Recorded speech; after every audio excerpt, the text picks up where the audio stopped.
You know that moment when your entire world shatters? When the man you loved, the man you built an empire with, looks you dead in the eye and introduces another woman as his wife. Not his girlfriend, not his mistress, his wife, while you're still married to him. Yeah, that happened to me. And let me tell you something. When a rich, powerful man thinks he can discard you like yesterday's trash, he better make sure he actually read the paperwork he signed. Because the prenup he thought would protect him, it was about to become his worst nightmare. My name is Diana, and this is the story of how my husband tried to replace me, humiliate me, and steal everything I helped him build. But what he didn't know was that I wasn't just some trophy wife he could toss aside. I was the woman who built half his empire, and I was about to remind him of that in the most devastating way possible. Before I take you through this journey, I need you to do something for me right now. Smash that like button right now. Subscribe to this channel and drop a comment telling me where you're watching from, because trust me, you're going to want to follow this story all the way through. This isn't just about revenge, it's about justice. It started on what should have been one of the happiest nights of my life, a charity gala. The kind of event where millionaires write checks to feel good about themselves while sipping champagne that costs more than most people's monthly rent. I had organized the whole thing, every detail, every flower arrangement, every seat assignment. I had poured my heart into making it perfect because that's what I did. I made things perfect for him, for us. Marcus, my husband, stood on that stage in his custom Italian suit, looking every bit the successful real estate mogul everyone knew him to be.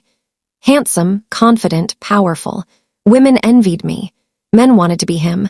We were the golden couple, married for 12 years. No kids, just us building our dreams together, or so I thought. I was standing near the back of the ballroom, checking on the catering staff, making sure everything ran smoothly, when I heard him start his speech. I smiled, expecting him to thank me like he always did. To acknowledge the woman behind the man, that's what he usually said.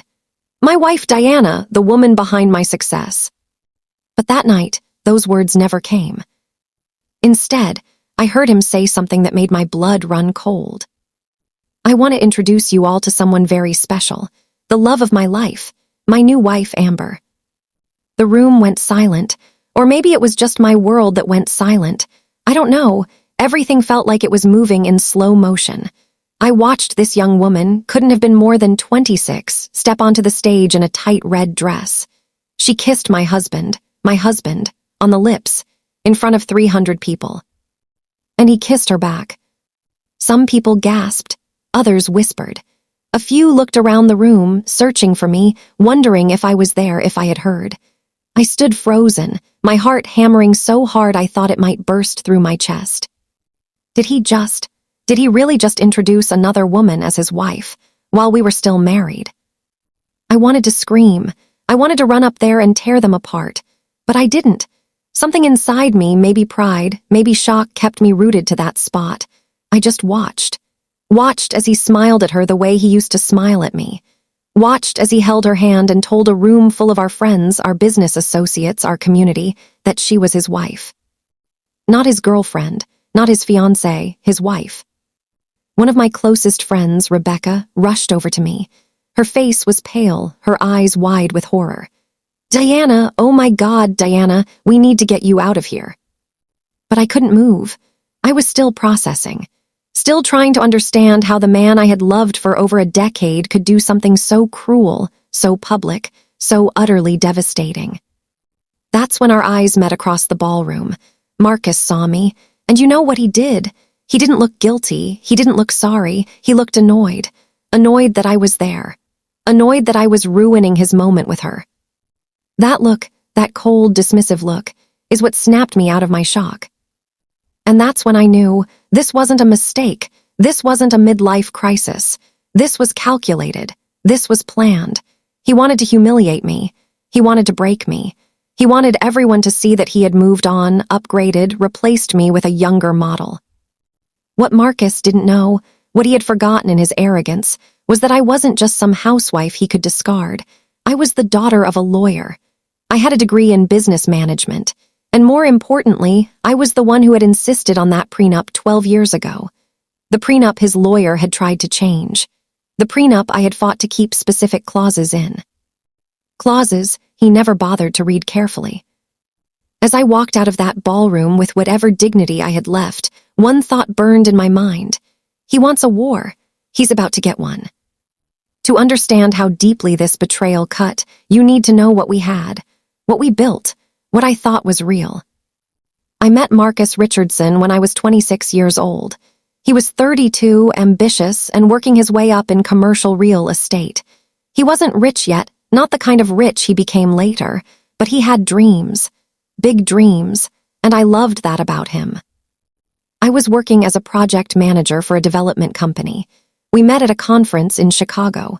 He was giving a presentation on innovative urban development strategies, and honestly, most of it was pretty standard stuff. But there was something about the way he spoke, the confidence he had, the vision. After his panel, I approached him and told him his numbers were off on one of his projections. Most men would have been offended. Marcus was intrigued. We went for coffee. Coffee turned into dinner. Dinner turned into a weekend together. 3 months later, he asked me to move to Boston with him. He had gotten a job with a major development firm, and he wanted me by his side. I gave up my job, my apartment, my life in New York, and I followed him. That's important to remember. I gave up everything for him. At first, things were beautiful. We were partners in every sense of the word. He'd come home and tell me about his projects, and I'd help him strategize. I'd review contracts with him, point out potential problems, help him network. When he decided to start his own firm 5 years into our marriage, I was right there. I didn't just support him emotionally, I was involved in every aspect of building Richardson Development Group. I used my connections. I helped him land his first 3 major clients. I managed the office, handled HR, oversaw the financial planning in those early years. We didn't have money for a full staff, so I did everything. I was his accountant, his secretary, his marketing department, his HR manager. And I never took a salary. Everything we made, we poured back into the business. "We're building our future," Marcus would say, kissing my forehead as we worked late into the night. "One day, this will all be ours. We'll have everything we ever dreamed of." I believed him. The company grew, slowly at first, then faster than we could have imagined. Within 4 years, Richardson Development Group was worth $30 million. Within 8 years, over $200 million. Marcus became one of the most successful commercial real estate developers on the East Coast. And I became his wife, just his wife. Somewhere along the way, my role changed. He hired staff to do all the things I used to do. He didn't need me to review contracts anymore. He had lawyers. He didn't need my connections. He had an entire network. He didn't need my advice. He had a board of directors. "You've worked so hard, baby," he told me when he hired a full operations team. "You deserve to relax, enjoy your life, go to the spa, have lunch with your friends, you've earned it." It sounded loving at the time, like he was taking care of me, giving me the life of leisure I deserved after working so hard. But looking back, I can see it now. He was pushing me out, slowly, quietly, making me irrelevant to the business I had helped build. I became what I never wanted to be, a trophy wife. I filled my days with charity work, organizing galas, sitting on nonprofit boards. I told myself it was meaningful, that I was making a difference.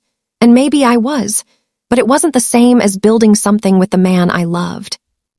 Our friends saw us as the perfect couple, the power couple. We had the beautiful home in Beacon Hill, a historic brownstone worth $8 million. We had the vacation house in Martha's Vineyard, the luxury cars, the exclusive club memberships. From the outside, we had everything. But inside, our marriage had become comfortable, safe, maybe even a little boring. We stopped having deep conversations. We stopped dreaming together. We had sex maybe once a month, and even then it felt mechanical. We lived parallel lives under the same roof. I told myself this was normal, that all marriages went through phases like this, that we were just busy, just stressed, just going through something temporary. I suggested couples therapy once. Marcus laughed it off. "We don't need therapy, Diana. We're fine. You're overthinking things." so I stopped bringing it up. I noticed small changes. He started working later, coming home at 9, 10, sometimes 11 at night. He was always on his phone. He started going to the gym obsessively, lost 20 pounds, got a whole new wardrobe. Cologne I didn't recognize, haircut from some expensive downtown salon instead of his regular barber. Classic signs, right?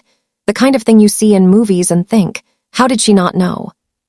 But when you're living it, you make excuses, you trust, you believe the explanations. Big project coming up, important client dinner, networking event, investor meeting. I wanted to believe him because the alternative was too painful to consider. There were moments when I'd catch him looking at me with this expression, like he was calculating something, like he was waiting for something. But then he'd smile and kiss my cheek and tell me I looked beautiful, and I'd push those doubts away. Our 12th anniversary was 3 months before the gala. We went to dinner at our favorite restaurant. It was nice, pleasant. He gave me diamond earrings. I gave him a vintage watch he'd been wanting. We took a photo that I posted on social media, both of us smiling, glasses of wine raised. 12 years with my best friend, I captioned it. Here's to forever. I meant it. He commented with a heart emoji. I had no idea that he'd already met her by then, that he was already planning his exit, that the man sitting across from me, smiling and holding my hand, had already decided I was disposable. The signs were all there. I just didn't want to see them. 3 weeks before the gala, Marcus came home with papers for me to sign. Just some updates to our estate planning, he said casually. Tax stuff. Our accountant recommended it. I started to read through them, but he rushed me. It's really technical, babe. You don't need to go through all that. Just sign where the tabs are. I already signed my portion. Something in my gut told me to wait, to read carefully. But he seemed so normal about it, so casual, and I was in the middle of planning the charity gala. I was stressed and distracted. I'll look at them this weekend, I told him. His jaw tightened just slightly. The accountant needs them by Friday. Then I'll look at them Thursday night, I said firmly. He didn't push it further, but I saw the flash of frustration in his eyes. Thursday came, and I actually sat down to read the documents. They were dense, full of legal language, but as I went through them, my stomach started to sink. These weren't estate planning updates. These were documents that would essentially remove me from any ownership claim to his business, transfer everything into a trust that I had no control over. I called our accountant directly. Hey, Richard, I'm looking at these documents Marcus said you recommended. Documents? I haven't recommended any new documents recently. What are you referring to? My blood went cold. Marcus had lied to me. When I confronted him that night, he got defensive, angry even. Why are you always so suspicious? Why can't you just trust me? I'm trying to protect our assets, and you're acting like I'm trying to screw you over. He turned it around on me, made me feel like the problem, like I was being paranoid and difficult. So I didn't sign the papers. And I think that's when he decided to escalate his plan. Looking back now, I can see that the public humiliation at the gala was punishment. I hadn't cooperated with his quiet exit strategy, so he decided to go nuclear. He wanted to destroy me so completely that I'd just disappear, take whatever scraps he offered and go away quietly. He had no idea who he was dealing with. The morning after the gala, I woke up in the guest bedroom of Rebecca's house. I don't even remember driving there. I just remember Rebecca guiding me out of that ballroom, putting me in her car, and bringing me to her home. My phone had 63 missed calls, 47 text messages, emails flooding in. None from Marcus. The calls were from friends, acquaintances, people who'd been at the gala. Some were genuinely concerned. Diana, are you okay? What happened? Do you need anything? Others were clearly just fishing for gossip. Hey, I'm so confused about last night. Can you call me? I turned my phone off. Rebecca came in with coffee and sat on the edge of the bed. She didn't say anything at first, just waited for me to be ready to talk. How long have you known? I finally asked. She looked confused. Known what? About her, about Amber. How long has everyone known that my husband was cheating on me? Rebecca's face crumpled. Deanna, I swear to God, I had no idea. None of us did. Last night was. Nobody saw that coming. People are in shock. I wanted to believe her. I needed to believe that I wasn't the only one blind to what was happening. I need to go home, I said. I need to get some things. Are you sure that's a good idea? Maybe you should. I need my documents, I interrupted. My personal papers, and I need to see if he's even there. Rebecca drove me. The whole way I kept thinking about what I'd say if he was home. If I'd scream at him, break down crying, or just coldly gather my things and leave. But when we pulled up to the brownstone, my home for the past 10 years, there was a locksmith's van in the driveway. I got out of the car and walked up to the front door. My key didn't work. He'd changed the locks. I stood there, key in hand, staring at the door that wouldn't open, and something inside me just shifted. The grief, the shock, the heartbreak, it all crystallized into something else. Rage. Pure, cold, clarifying rage. The locksmith came out, saw me, and immediately looked uncomfortable. Mrs. Richardson. Yes. I was hired to change the locks this morning. I'm sorry, ma'am. By my husband. Yes, ma'am. I nodded slowly. Did he tell you to keep his wife out of her own home? The man looked miserable.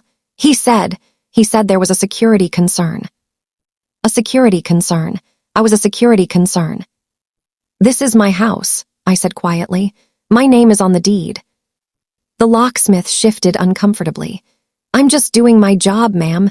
I don't want any trouble. Rebecca put her hand on my arm. Deanna, let's go. We'll handle this the right way. But I wasn't done. I pulled out my phone and called Marcus. He answered on the third ring. Diana. You changed the locks on our house. It's my house, he said coldly. And yes, I did. You're not welcome there anymore. My hand was shaking. Where are my things? I had them packed up. They'll be delivered to wherever you're staying. You had my things packed up, I repeated slowly. How long have you been planning this, Marcus? He let out an annoyed sigh. Does it matter? It's done. We're done. I've moved on and you need to do the same. We're married, I said, my voice rising. You can't just decide we're done and throw me out of my home. Actually, I can, and I have. You'll be receiving divorce papers within the week. My lawyer will be in touch with whatever lawyer you hire. I'm prepared to be generous in the settlement, Diana, but don't push me. Generous? He was prepared to be generous with assets that I helped him build. What about Amber? I asked. How exactly are you married to her when you're still legally married to me? He laughed, actually laughed. Oh, Diana, we're not legally married, not yet, but we will be as soon as our divorce is finalized. Last night was just a preview, a commitment ceremony. I wanted everyone to know where things stand. You humiliated me in front of everyone we know. I moved on, he said flatly. That's not about you. That's about me and my future. Now I have a meeting. Like I said, my lawyer will be in touch. He hung up. I stood there staring at my phone, trying to process what had just happened. The coldness in his voice, the complete lack of remorse or even basic human decency. This wasn't the man I married. Or maybe it was, and I'd just never seen this side of him. Rebecca guided me back to the car. Okay, she said firmly. Here's what's going to happen. You're going to stay with me as long as you need to. And tomorrow, you're going to call the best divorce lawyer in Boston and you're going to destroy him. I nodded numbly. That night, I couldn't sleep. I kept replaying everything. Our entire relationship. Looking for the moment it all went wrong. Looking for the signs I missed. Around 3 a.m, I got up and opened my laptop. I needed information. I needed to understand who Amber was and how long this had been going on. It took me about 20 minutes to find her social media accounts. Amber Parker, 26 years old. She worked for a marketing company that Richardson Development Group had contracted 8 months ago. 8 months. I scrolled through her Instagram. There were photos of her at fancy restaurants. Designer bags, first-class plane tickets, a weekend in Paris from 4 months ago. And then I found it, a photo from 6 months ago. She was at our vacation house in Martha's Vineyard. I recognized the deck, the view. The caption said, "Best weekend ever," with a heart emoji. He'd taken her to our place, 6 months ago. While I was at a charity conference in New York, he'd taken his mistress to our vacation home. I kept scrolling. There were breadcrumbs everywhere once I knew to look for them. Carefully cropped photos that didn't show his face but showed his watch, his hand, his distinctive ring. Comments from her friends. "He's a lucky man. You guys are so cute together. When's the wedding?" She'd been posting about him, carefully, vaguely, but definitely, for months. And I'd never seen it because I'd never looked. I found a photo from 2 months ago. She was wearing a ring, a massive diamond on her left hand. The caption, "She said yes. Wait, I mean he said yes." Laughing emojis, champagne bottles. He'd proposed to her while still married to me. I screenshot everything, every photo, every comment, every clue. Then I started looking into Marcus's business. I still had access to some of the company accounts because I'd helped set them up years ago and he'd never removed me. Sloppy of him. Or maybe he'd just forgotten I existed in those systems. I spent the next 6 hours going through everything I could access. Financials, emails, corporate documents. And I started to see a pattern. 3 months ago, Marcus had established a new holding company. He'd been moving assets into it, quietly restructuring things, preparing, I realized, to hide money from me in the divorce. He'd been planning this for months, maybe longer. But here's the thing Marcus forgot about me. I'm thorough. I'm detail-oriented. And I was the one who insisted on specific language in our prenuptial agreement 12 years ago. I pulled up the digital copy I'd saved. The prenup his lawyer had drafted was pretty standard.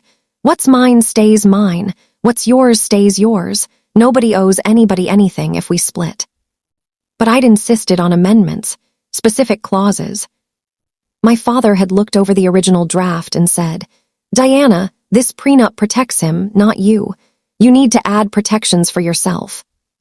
At the time, Marcus had been annoyed. "Why are we even doing this? I'm not rich. You're not rich. This is all just paperwork for a problem we're never going to have." But I insisted, and my father helped me add 3 specific clauses. First, any business started during the marriage that both parties contributed to, financially or through labor, would be considered marital property subject to division, regardless of whose name was on the incorporation documents. Second, in the event of infidelity, the prenup would be voided and standard divorce laws would apply, including potential alimony. Third, any attempt to hide assets or defraud the other party during divorce proceedings would result in the prenup being voided and potential legal penalties. Marcus had barely read the final version. He'd been so eager to get married and so confident we'd never divorce that he just signed it. I read through those clauses again at 4 in the morning, and for the first time since the gala, I smiled. He'd set up a new company to hide assets. That violated Clause 3. He'd very publicly humiliated me with his mistress. That covered Clause 2. And I had proof that I'd contributed significantly to building Richardson Development Group. That triggered Clause 1. Marcus thought he held all the cards. He thought I was powerless. He had no idea what was coming. As the sun rose over Boston, I sat there with my coffee and my laptop and my screenshots and my prenup, and I started planning. Not just my divorce, my revenge. He wanted to destroy me publicly, to humiliate me, to make me disappear. Fine. But I was going to make sure that when I disappeared, I took everything he cared about with me. By 7 in the morning, I had drunk 4 cups of coffee and filled an entire notebook with information. My eyes were burning, my back ached from hunching over my laptop, but I couldn't stop. Every document I found, every transaction I uncovered, every piece of evidence, it all fueled the fire burning inside me. Rebecca came downstairs in her robe and found me surrounded by papers, screenshots printed out and spread across her dining room table. "Did you sleep at all?" she asked. "No," I said, not looking up from the bank statement I was analyzing. But look at this. Look at what he's been doing. She sat down next to me and I walked her through it. The new holding company, the asset transfers, the restructuring that started 9 months ago. He's been planning to leave me for almost a year, I said, my voice surprisingly steady. Maybe longer. This wasn't impulsive. This wasn't a midlife crisis. He systematically planned to cut me out of everything we built together. Rebecca stared at the documents. Diana, this is fraud. He's trying to hide assets from you. I know, and that's going to be his biggest mistake. I showed her the prenup clauses, explained how his own actions had basically voided the protections he thought he had. You need a lawyer, Rebecca said, like today, right now. She wasn't wrong, but I needed the right lawyer. Not just someone good, someone ruthless. Someone who understood that this wasn't just about money. This was about making Marcus regret ever thinking he could throw me away like garbage. Rebecca made some calls. By 9 a.m., I had an appointment with Catherine Walsh, one of the most feared divorce attorneys in Massachusetts. She'd handled several high-profile cases, including one where she'd absolutely destroyed a tech CEO who tried to hide assets from his wife of 20 years. Her office was in downtown Boston, all glass and chrome and expensive art. The kind of place that screamed success and power. When her assistant showed me into her office, Catherine was standing by the window, looking out over the city. She was in her 50s, impeccably dressed in a navy suit, her silver hair cut in a sharp bob. Mrs. Richardson, she said, turning to face me. I've heard about you. Actually, I was at the gala on Friday night. My stomach dropped. You were there. I was, and what your husband did was one of the most appalling displays I've witnessed in my 30 years of practice. She gestured to the chair across from her desk. Sit, tell me everything, and I mean everything. For the next 2 hours, I did exactly that. I told her about our relationship, about how I'd helped build his company, about the prenup, about the documents he'd tried to get me to sign 3 weeks ago. I showed her everything I'd found, the asset transfers, the holding company, the evidence of his relationship with Amber. Catherine listened, taking notes, her expression getting sharper and more focused with every detail. When I finished, she sat back in her chair and looked at me with something almost like admiration. Do you know what you have here? She asked. A case. No, you have a nuclear bomb. Your husband has made every mistake a wealthy man can make in a divorce. The public humiliation alone is damaging to his reputation, but the asset hiding, the provable infidelity, the fact that you can demonstrate clear contributions to his business. Mrs. Richardson, by the time we're done, you won't just win, you'll obliterate him. Hearing her say it out loud made it real. This was actually happening. I was going to fight back. I want you to know something, I said carefully. This isn't just about money for me. I want him to feel what he made me feel. I want him exposed. I want everyone to know exactly what he did. Catherine smiled. It wasn't a warm smile. It was the smile of a predator who just spotted prey. Then we're going to get along perfectly. She outlined her strategy. First, we'd file for divorce immediately and request an emergency hearing to freeze all assets. We'd present evidence of his attempts to hide money, which would make him look terrible to the judge. Second, we'd invoke the infidelity clause in the prenup, voiding his protections. Third, we'd go after the business itself, demonstrating my contributions and claiming my share of marital assets. But here's the key, Catherine said, leaning forward. We don't just want to win in court, we want to win in public opinion. Your husband is a public figure. His business depends on his reputation, his relationships, his standing in the community. We're going to systematically dismantle that. How? I asked. You let me worry about the how, but I need to know, are you prepared for this to get ugly? Because it will. He's going to fight back. He's going to try to destroy your reputation.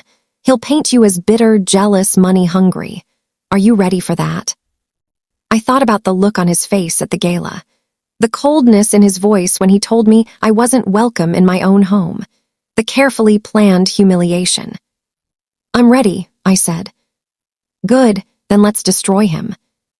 I left Catherine's office feeling something I hadn't felt in days, powerful, in control, like I had a purpose again. But as I was walking back to my car, my phone rang. Unknown number. I almost didn't answer, but something made me pick up. Diana Richardson, a woman's voice, young, uncertain. Yes. My name is Cassidy. You don't know me, but I know you. Sort of, I know of you. I stopped walking. Okay, what can I do for you, Cassidy? There was a long pause. Then, I used to work for Richardson Development Group until 3 months ago, and I think you should know some things about your husband, about what he's been doing. My heart started pounding. I'm listening. Not over the phone, she said quickly. Can we meet? There's a coffee shop in Cambridge near Harvard Square. Morrison's, do you know it? I can find it. 1 hour, she asked. I have documents, things I kept because I thought I might need them someday. I probably should have come forward sooner, but I was scared. But after what he did to you at that gala, I can't stay quiet anymore. We agreed to meet. I had no idea who this woman was or what she knew, but my instincts told me this was important. Morrison's was a small, cozy coffee shop tucked away on a side street. I arrived early and sat in a corner booth, watching the door. Cassidy turned out to be a woman in her early 30s with kind eyes and nervous hands. She spotted me immediately and slid into the booth across from me, clutching a folder to her chest. Thank you for meeting me, she said. I almost didn't call, but I couldn't stop thinking about you, about what he did. You worked for Marcus, I asked. I was his executive assistant for 4 years, until he fired me 3 months ago. Why did he fire you? She looked down at the table. Because I found out about Amber, and I made the mistake of telling him I thought what he was doing was wrong, that he should either end things with her or be honest with you. He didn't like that very much. I felt a wave of gratitude toward this stranger. You tried to defend me. You deserved to know, she said simply. I watched you come to the office for years, watched you support him, help him, celebrate his successes. You were kind to everyone. You remembered people's birthdays, asked about their families. You were real, and he was just throwing you away for someone younger and prettier, and it made me sick. Tears stung my eyes, but I blinked them back. What's in the folder, Cassidy? She slid it across the table. Evidence, emails between Marcus and Amber, expense reports showing him using company money to buy her gifts, take her on trips, hotel receipts, credit card statements. I kept copies of everything because I knew when he fired me, he'd try to deny why. I needed insurance. I opened the folder and started reading. It was all there. Emails where Marcus was clearly coordinating their affair. Expense reports that showed charges at jewelry stores, luxury boutiques, romantic restaurants. Hotel rooms booked in cities where he'd told me he was traveling alone for business. There's more, Cassidy said quietly. He's been telling investors and board members for months that you two were separated, that you'd had an amicable split. He's been setting the narrative, making it seem like this was all mutual and you were fine with it. He what? He didn't want people to think badly of him for the affair, she explained. So he's been lying to everyone who matters, telling them you wanted different things, that you'd grown apart, that you both agreed to move on. That's why people at the gala weren't more shocked. Half of them thought you already knew, thought you'd already agreed to divorce. That explained so much. The confused looks I'd gotten from some people, the lack of outrage from business associates I'd considered friends. Marcus had been rewriting our story, controlling the narrative, making himself the good guy and me. What? The wife who didn't care, who just stepped aside. He told people I was okay with this. I asked, my voice shaking. Cassidy nodded. I heard him on the phone with one of his investors. He said, and I quote, Diana and I have an understanding. She's focusing on her charity work and I'm moving forward with Amber. It's all very mature and civilized. That was 6 weeks ago. I felt like I might throw up. There's one more thing, Cassidy said, looking even more nervous. Amber isn't the first. The room seemed to tilt. What? There was another woman, 2 years ago. It lasted about 6 months. Her name was Jessica. She was a real estate agent he worked with. I don't have as much documentation on that one because I didn't know to keep records back then. But I know it happened. 2 years ago, when he'd been working late all those nights, when he'd lost weight and bought new clothes, and I'd thought he was just taking better care of himself. He'd been cheating on me for years. "Why are you telling me all this?" I asked Cassidy. "You don't even know me." She met my eyes.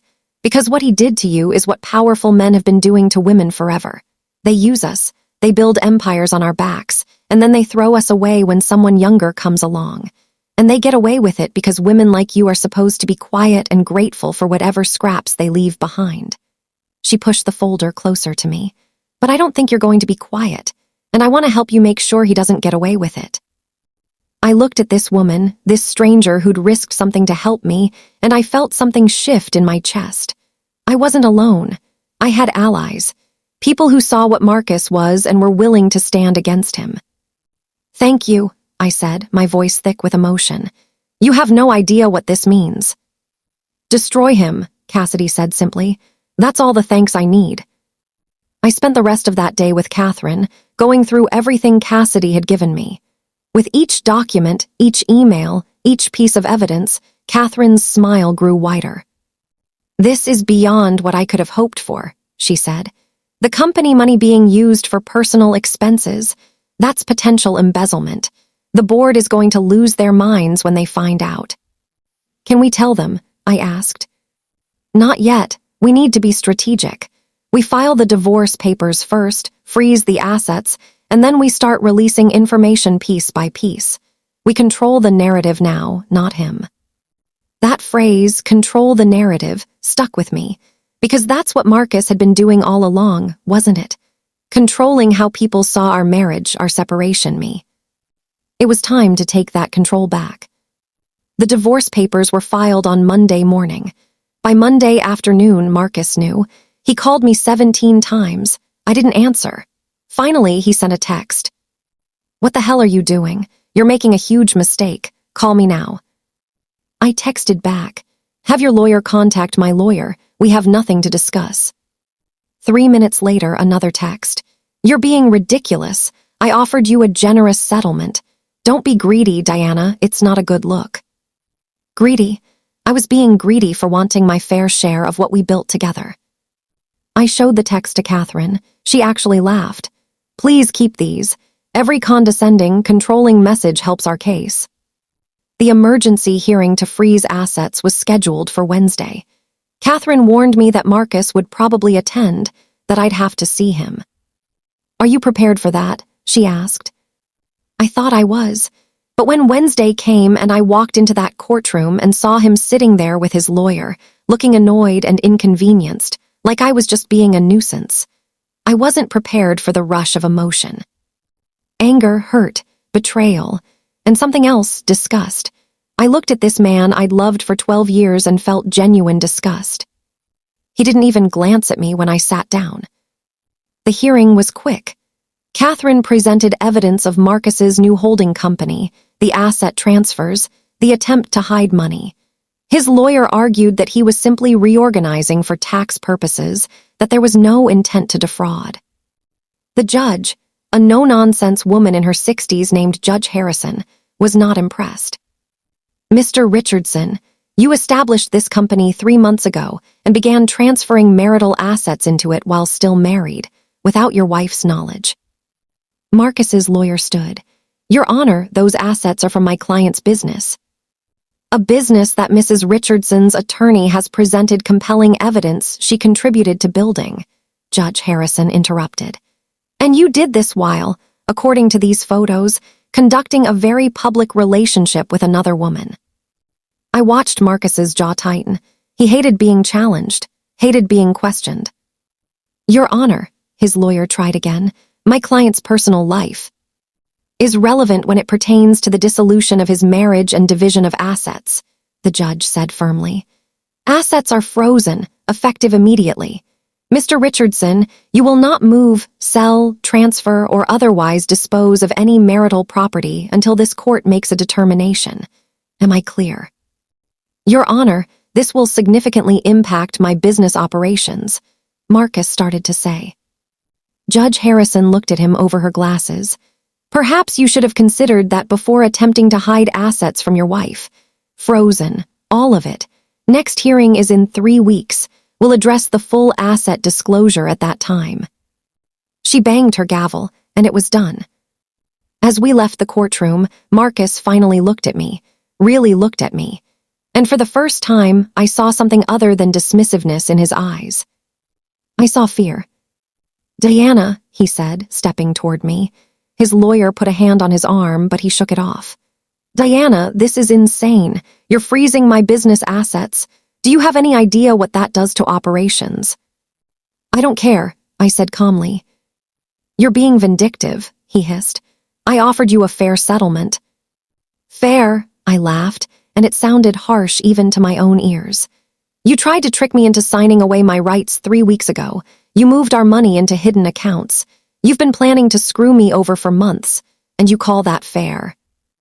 I built that company, he said, his face reddening. Me, not you, you were just there. And there it was, what he really thought of me, of everything I'd done. Just there, I repeated softly. I gave up my career for you. I worked 18-hour days for 5 years without a salary to help you build that company. I used my connections, my expertise, my time, but I was just there. Diana. No, I cut him off.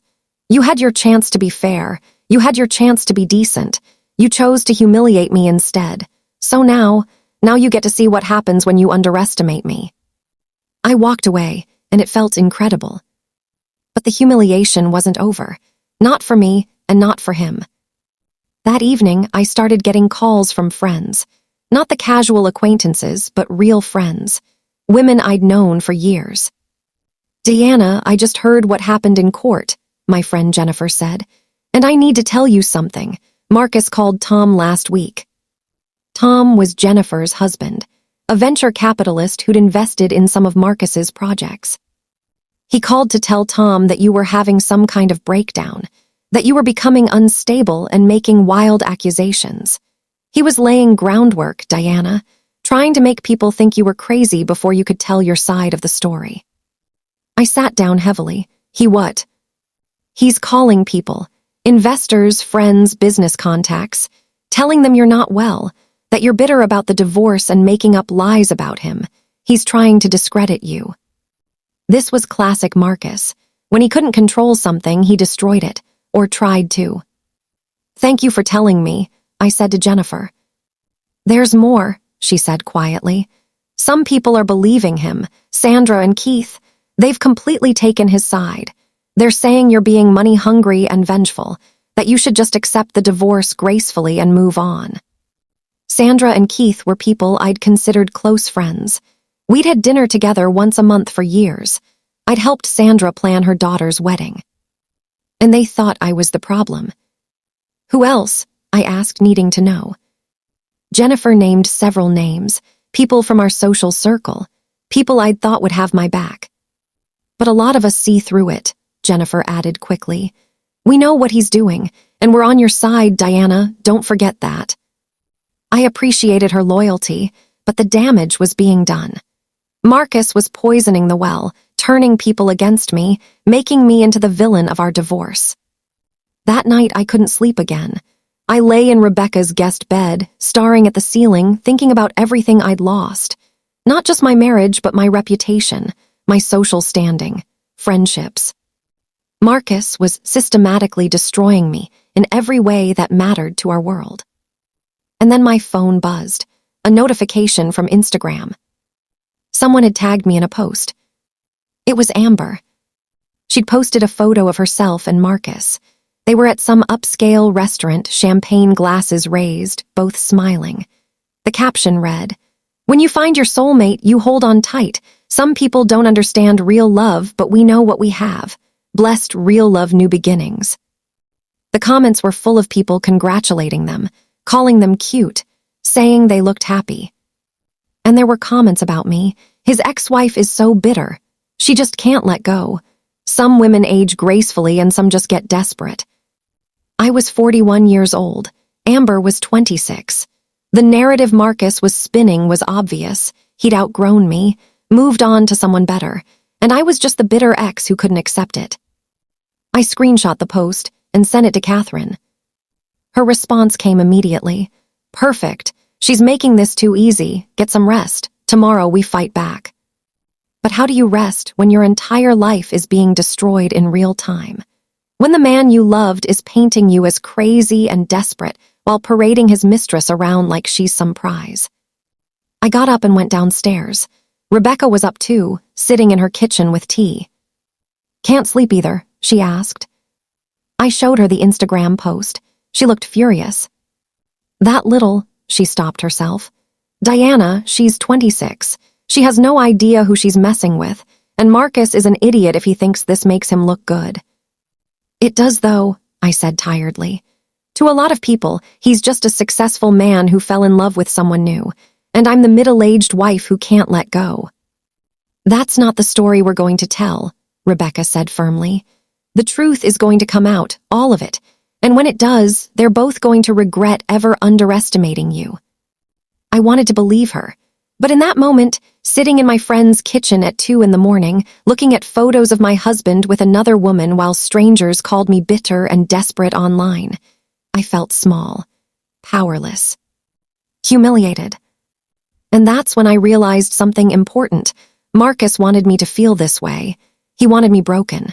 He wanted me to give up, take whatever he offered, and disappear quietly. Every move he was making was designed to crush my spirit so completely that I'd just surrender. But here's what Marcus didn't understand about me. I don't break. I bend, I hurt, I grieve. And then I get even. Thursday morning, I woke up with a new sense of purpose. The humiliation, the pain, the anger, I was going to use all of it, channel it into something productive. Catherine had scheduled a meeting for 10 a.m. When I arrived at her office, there were 2 other people there, a private investigator named Thomas and a forensic accountant named Shirley. We're building a team, Catherine explained. Thomas is going to dig into Marcus's life. We need to know everything. Every transaction, every relationship, every lie. And Shirley is going to trace every single dollar that's moved through your husband's accounts. Over the next 3 hours, I told them everything. Every detail I could remember about our finances, our business, our life together. Thomas asked questions about Marcus's habits, his friends, his associates. Shirley wanted access to any financial documents I had. I still have login credentials to some of our old accounts, I admitted.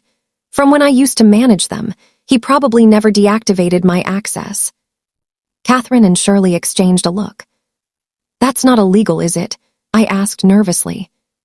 They're marital accounts, Catherine said carefully. You have every legal right to access them, and anything you find is admissible in divorce proceedings. So we logged in, and what we found was even worse than I'd imagined. Marcus had been siphoning money from our joint accounts for over a year. Small amounts at first, then larger ones. Transferring them to accounts I didn't have access to. He'd been planning his exit strategy for at least 18 months. He withdrew $50,000 from your joint savings 8 months ago, Shirley said, pointing at the screen. See this? It says home renovation. Did you renovate anything? No, I said. We talked about updating the kitchen, but we never actually did it. So this was a fake withdrawal, Shirley said, making notes. He documented it as home renovation to hide what it was really for. Thomas leaned forward. Wanna bet that $50,000 paid for Amber's engagement ring and some romantic getaway? We kept digging. The more we found, the angrier I became. Marcus had been stealing from our marriage to fund his affair, using money that was legally half mine to wine and dine his mistress. Here's another one, Shirley said. $75,000, listed as business development. But look at the date. That's the same week he took Amber to Paris. I remembered that week. He'd told me he was going to Paris for a conference, that it was all business, very boring, nothing interesting. He'd even seemed annoyed about having to go. Meanwhile, he was taking her to the most romantic city in the world on my money. How much total? I asked quietly. Shirley calculated quickly. From what I can see just in these accounts, close to 300,000 over the past year and a half, but I suspect there's more we haven't found yet. $300,000 of marital money spent on his affair. Can we use this? I asked Catherine. Oh, we're absolutely using this, she said with a sharp smile. This isn't just marital misconduct. This is theft, financial fraud. The judge is going to eviscerate him. Thomas spoke up. I'm going to need a few days to do a deep dive on both Marcus and Amber. I want to know everything, where they've been, who they've seen, what they've done. If there are any other skeletons in his closet, I'll find them. As the meeting wrapped up, Catherine pulled me aside. How are you holding up? She asked. Really? I'm angry, I said honestly, but I'm focused. For the first time since the gala, I feel like I have a path forward. Good, because next week, we're filing our full discovery requests and our official response to his settlement offer. It's going to make him very, very unhappy. Are you ready for the war to really begin? I thought about everything he'd taken from me. My marriage, my home, my dignity, my money. I'm ready, I said. That afternoon, I met with someone I should have talked to weeks ago, my own family. My parents lived about an hour outside Boston. I'd been avoiding them because I didn't want to see the pity in their eyes, didn't want to hear my mother say, I told you so, because she had, in a way, she'd never completely trusted Marcus, said there was something too smooth about him, too calculated. But when I arrived, there was no pity, just fury. My father, a retired attorney himself, listened to everything and then said words I'll never forget. He made a mistake going after my daughter, and an even bigger mistake underestimating her. My mother, always the more emotional one, cried.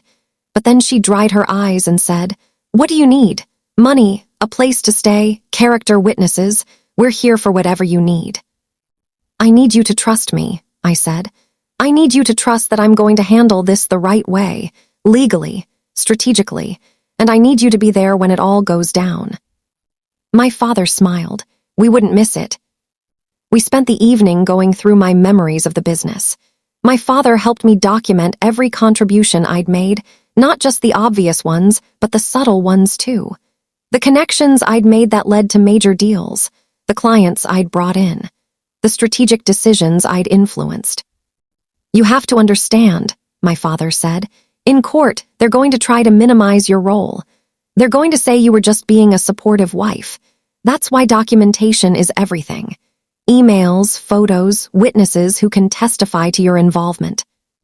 I'd kept some things, old emails from the early days, photos from site visits and client meetings where I was clearly involved, references in company documents to work I'd done. It's not enough, I said, frustrated. Most of my work was informal. I didn't have a title. I didn't get credit. Then we find people who remember, my father said. Early employees, clients from those first few years, people who worked with both of you and know the truth about your contributions. That became my project for the next few days. I started reaching out to people who'd been there in the beginning. Some didn't respond, either because they were loyal to Marcus or didn't want to get involved, but others did. Michael, one of Marcus's first employees, called me back within hours. Deanna, I've been hoping you'd reach out, he said. I left Richardson Development 2 years ago because I couldn't stand watching what Marcus was becoming. But I remember the early days.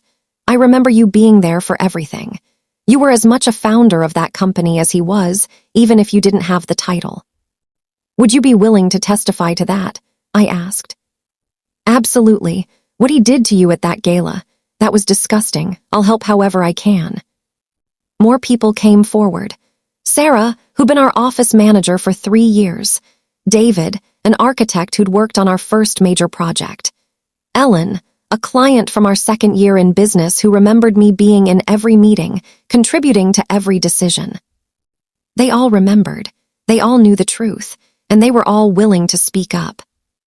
I compiled everything into a detailed document. Names, dates, projects, contributions, witnesses. By the end of the week, I had a 40-page record of my role in building Richardson Development Group. Catherine was impressed. "This is incredible work, Diana. With this, we can make a very strong case for your ownership stake in the business." "How much are we talking?" I asked. "Conservatively, 30 to 40%, maybe more depending on how the judge views your contributions versus his.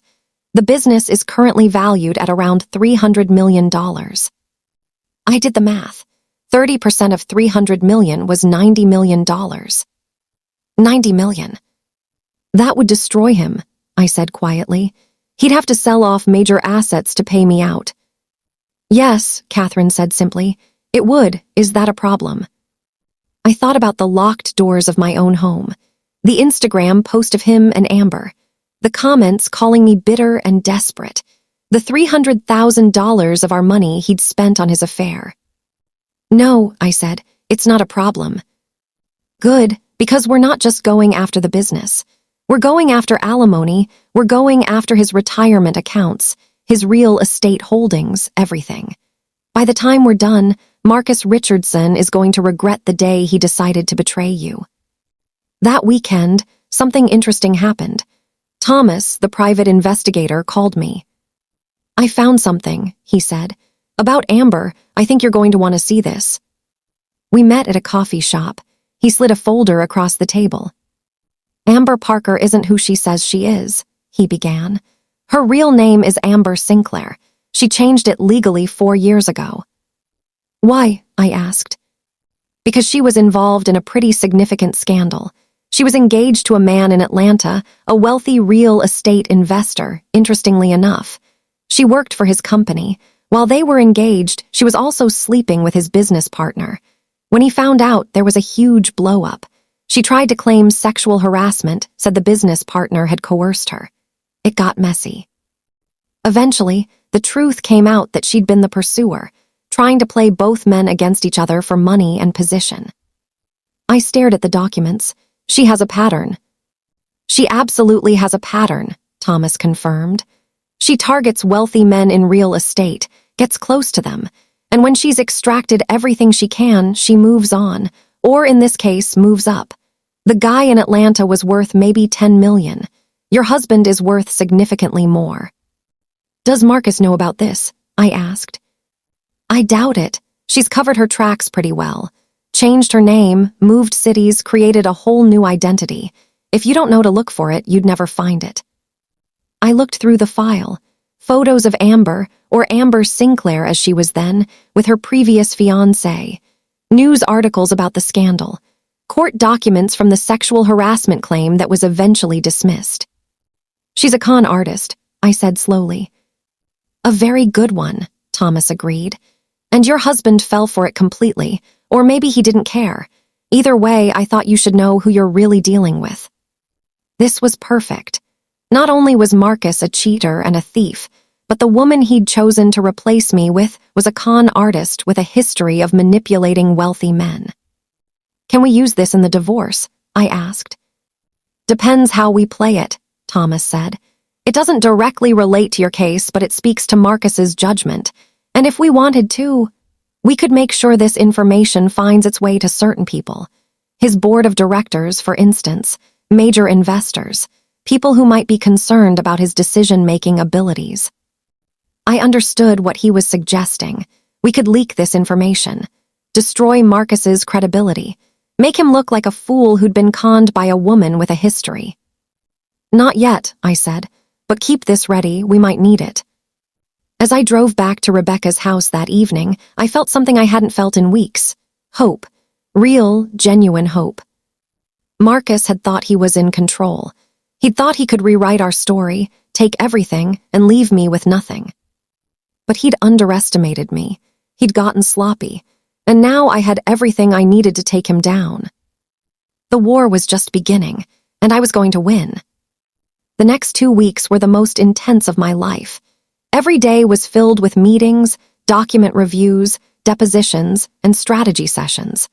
Catherine ran our team like a general commanding an army, and I was her most dedicated soldier. We filed our official response to Marcus's settlement offer, which had offered me a lump sum of $2 million and the vacation house in Martha's Vineyard. $2 million out of an estate worth well over $300 million. Our counteroffer made his lawyers go silent for 3 full days. We demanded 40% ownership stake in Richardson Development Group, valued at approximately $120 million.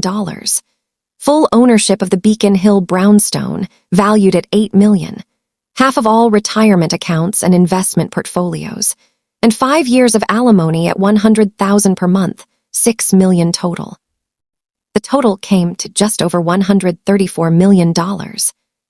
When Marcus finally responded, it was with a call that Catherine put on speakerphone so I could hear. "This is absolutely insane," his lawyer sputtered. "Mrs. Richardson has no legitimate claim to 40% of a business she never formally worked for. This is a blatant money grab." Catherine's voice was ice cold. "Mrs. Richardson has documented evidence of her contributions spanning 7 years. We have witness testimonies from former employees and clients. We have emails, photos, and records proving her integral role in building that company. Furthermore, your client has committed clear violations of their prenuptial agreement, including adultery and financial fraud. So unless you'd like us to present all of this evidence in open court, where it will become public record and very, very embarrassing for Mr. Richardson, I suggest you take our offer seriously."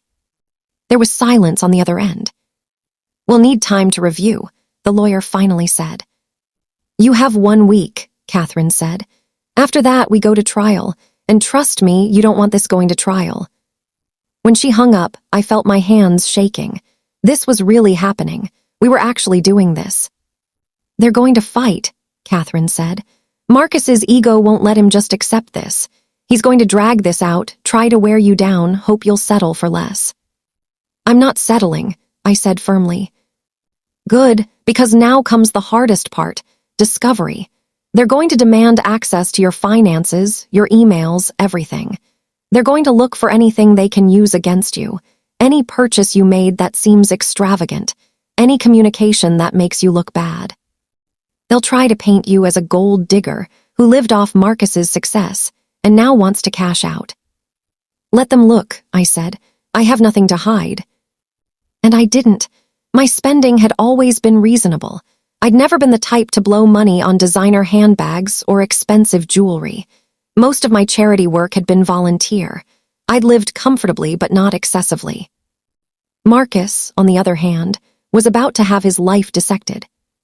Discovery went both ways, and Shirley, our forensic accountant, was having a field day with Marcus's finances. She found more hidden accounts, more suspicious transfers, and then she found something that changed everything. "Diana, you need to see this," she said during one of our meetings. Her face was flushed with excitement. "I found payments to an offshore account, consistent monthly transfers of $50,000 for the past 2 years. Offshore? Why would he need an offshore account? That's what I wondered, so I dug deeper. The account is in the Cayman Islands, registered under a shell corporation, and I think Marcus has been using it to hide income from the IRS. Catherine leaned forward. Tax evasion. It looks like it. He's been funneling money from Richardson Development through a series of transfers that obscure its origin, and then parking it offshore where it doesn't get reported as income. How much are we talking about? I asked. So far, I've traced about $6 million, but I think there's more. I've requested additional records. This was huge. This wasn't just about our divorce anymore. This was potentially criminal. What do we do with this? I asked. Catherine considered carefully.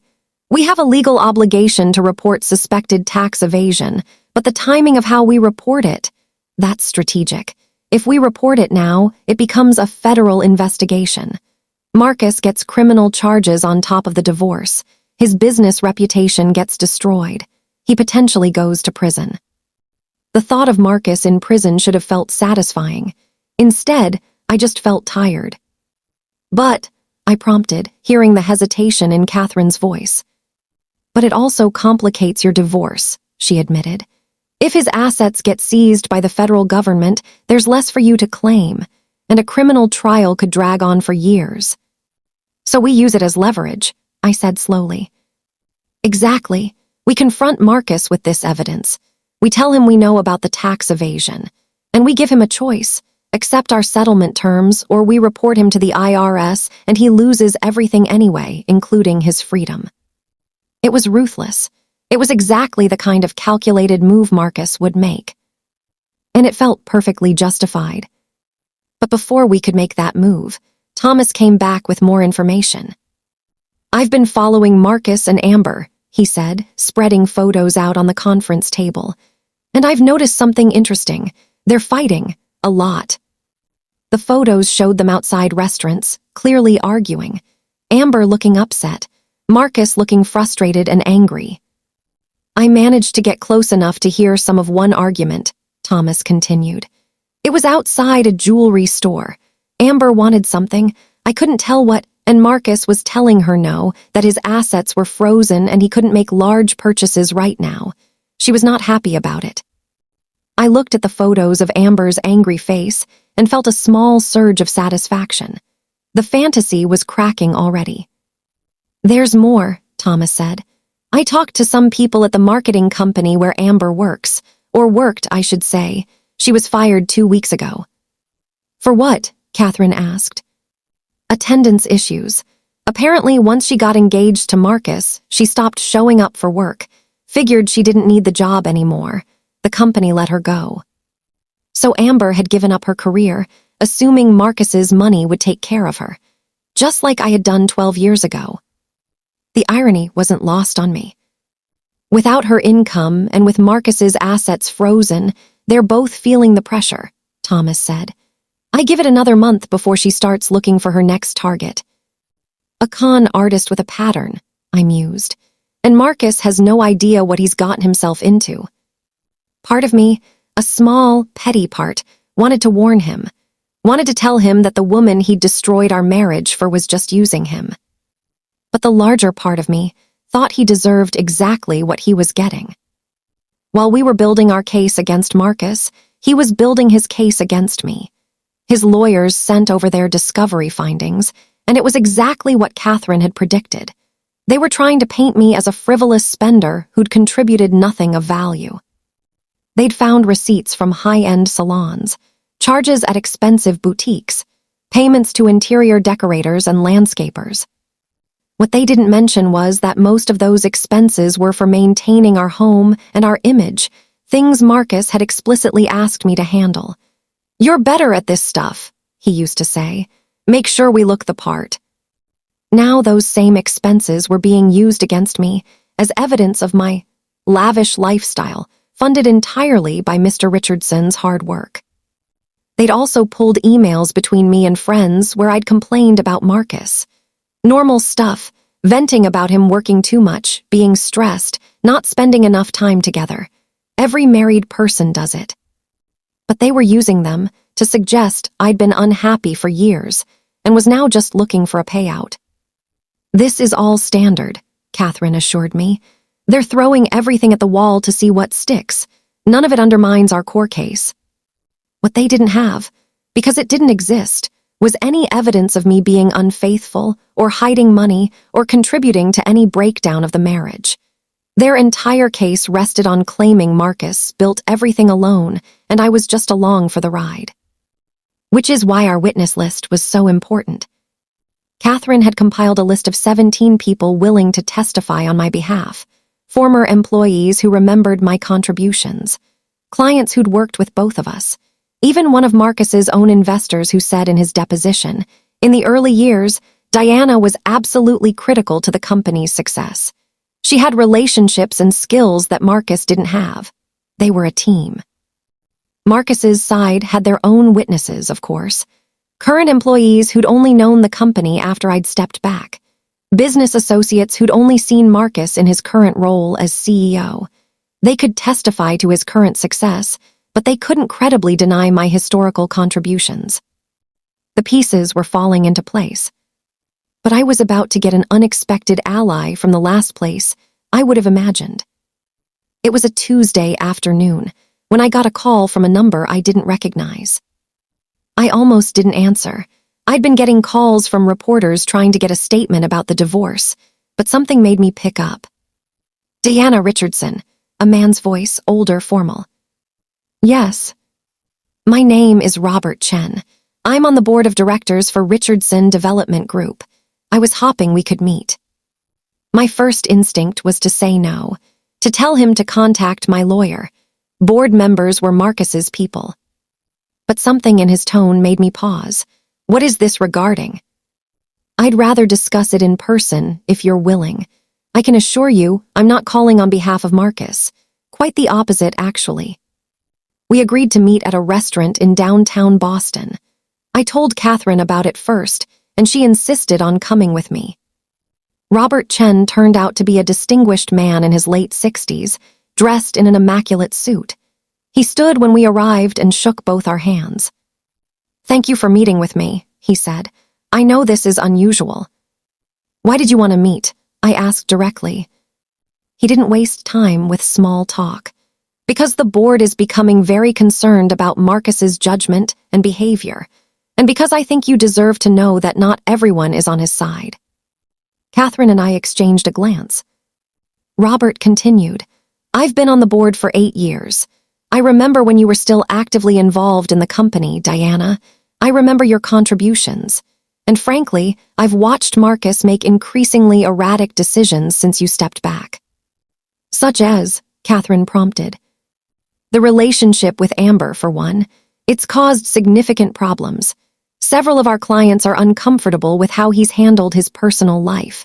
The public nature of it, the disrespect shown to Diana, it reflects poorly on the company's values.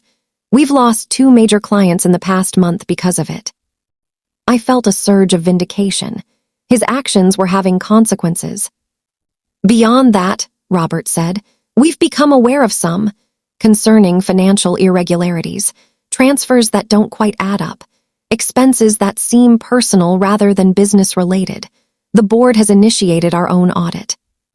Have you found the offshore accounts? Catherine asked carefully. Robert's eyes widened slightly. You know about those? We know about a lot of things, Catherine said. The question is, what is the board planning to do about it? Robert leaned back. That depends. If Marcus is engaged in illegal activity, the board has a fiduciary responsibility to act. We could remove him as CEO. We could force a sale of his shares. We could report him to authorities. But, I prompted. But that would damage the company significantly, destroy shareholder value, hurt employees who have done nothing wrong. He looked at me directly. I'm here to propose an alternative. I'm listening, I said. The board is prepared to support a settlement that fairly compensates you for your contributions and removes you from this situation with your dignity intact. In exchange, we'd ask that you allow the company to handle Marcus's other issues internally, quietly. You want me to stay quiet about the tax evasion, I said flatly. I want to protect hundreds of employees from losing their jobs because their CEO made terrible decisions, Robert said. But I also want to make sure you get what you're owed. The board is prepared to support your claim to a 40% stake in the company or an equivalent payout. Catherine and I exchanged another look. This changed everything. We'll need to discuss this, Catherine said. Of course, Robert said, but I wanted you to know you have allies, and Marcus's kingdom is not as secure as he thinks it is. As we left the restaurant, my mind was reeling. Can we trust him? I asked Catherine. I think so. The board has its own interests, and right now those interests align with yours. Marcus has become a liability. She smiled. This is good for us, Diana. Very good. We're not just fighting Marcus anymore. We're fighting him with the support of his own board.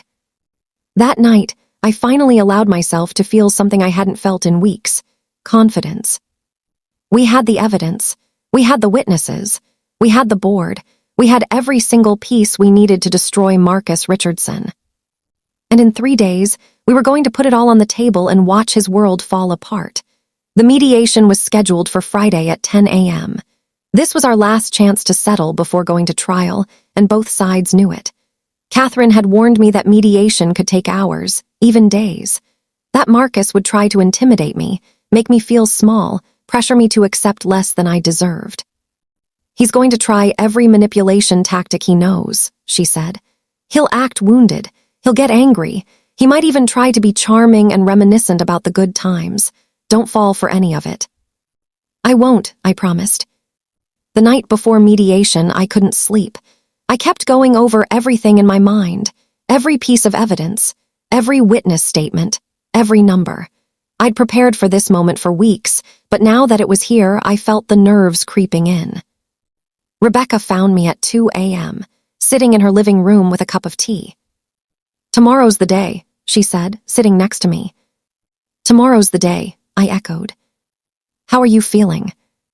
I thought about it. Honestly, I'm terrified. What if something goes wrong? What if the mediator sides with him? What if I freeze up and can't articulate everything I need to say? Rebecca took my hand. Deanna, I've watched you over these past weeks. You're not the same woman who walked out of that gala. You're stronger, sharper. You know exactly what you're worth and exactly what you're owed. Marcus has no idea what's about to hit him. I squeezed her hand. Thank you for everything. For taking me in, for supporting me, for believing in me when I didn't believe in myself. That's what family does, she said simply. Now go get some sleep. You have a war to win tomorrow. I did sleep eventually, and when I woke up Friday morning, I felt calm, focused, ready. I dressed carefully, a navy suit that was professional and powerful, simple jewelry, hair pulled back. I looked at myself in the mirror and barely recognized the woman staring back. I looked strong, formidable. I looked like someone Marcus should have thought twice about crossing. Catherine picked me up at 8:30. In the car, she went over our strategy one more time. We start high. We don't budge. We present our evidence systematically and calmly. We show them that we have everything, the financial fraud, the witness testimonies, the prenup violations, the offshore accounts. Everything. And then we make them understand that going to trial means all of this becomes public record. What if Marcus doesn't care about it going public? I asked. He will, because Robert Chen is going to be there representing the board's interests. And Robert is going to make it very clear that if this goes to trial and all of Marcus's dirty laundry gets aired publicly, the board will have no choice but to remove him as CEO. Marcus's ego won't let that happen. He'd rather pay you than lose his company. The mediation was being held in a neutral conference room in a downtown office building. When we arrived, Marcus was already there with his legal team, 3 lawyers, all men, all wearing expensive suits and expressions of superiority. And sitting next to Marcus was Amber. Catherine saw my face and leaned in. She has no legal standing to be here. They're trying to intimidate you by bringing her. Don't let it work.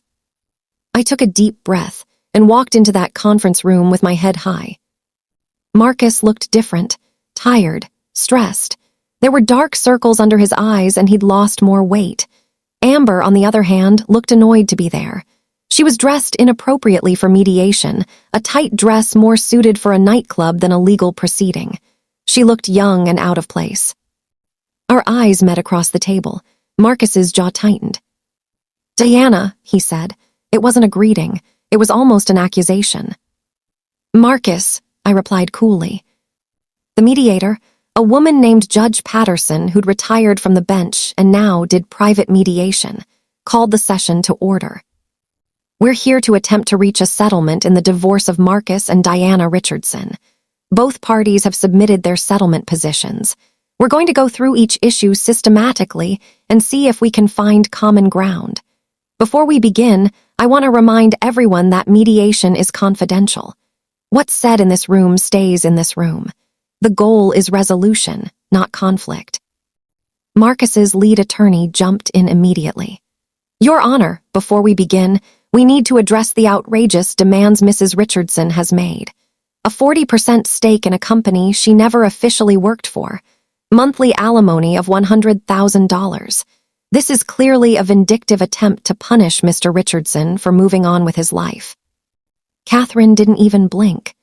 Mrs. Richardson's demands are based on documented contributions to the business, violations of the prenuptial agreement by Mr. Richardson, and his systematic attempts to hide marital assets. We have evidence of all of this, and we're prepared to present it. Then present it, Marcus's lawyer said dismissively. So we did.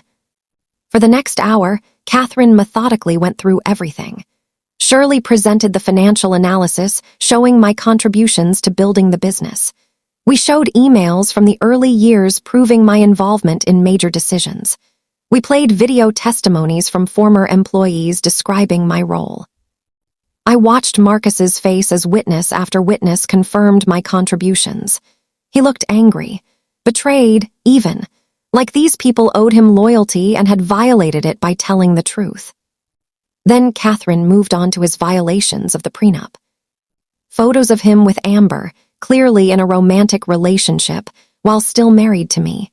The Instagram posts, the public introduction at the gala, the hotel receipts and expense reports showing him using marital funds for his affair. Amber shifted uncomfortably in her seat as these were presented. She hadn't known about all of it, I realized.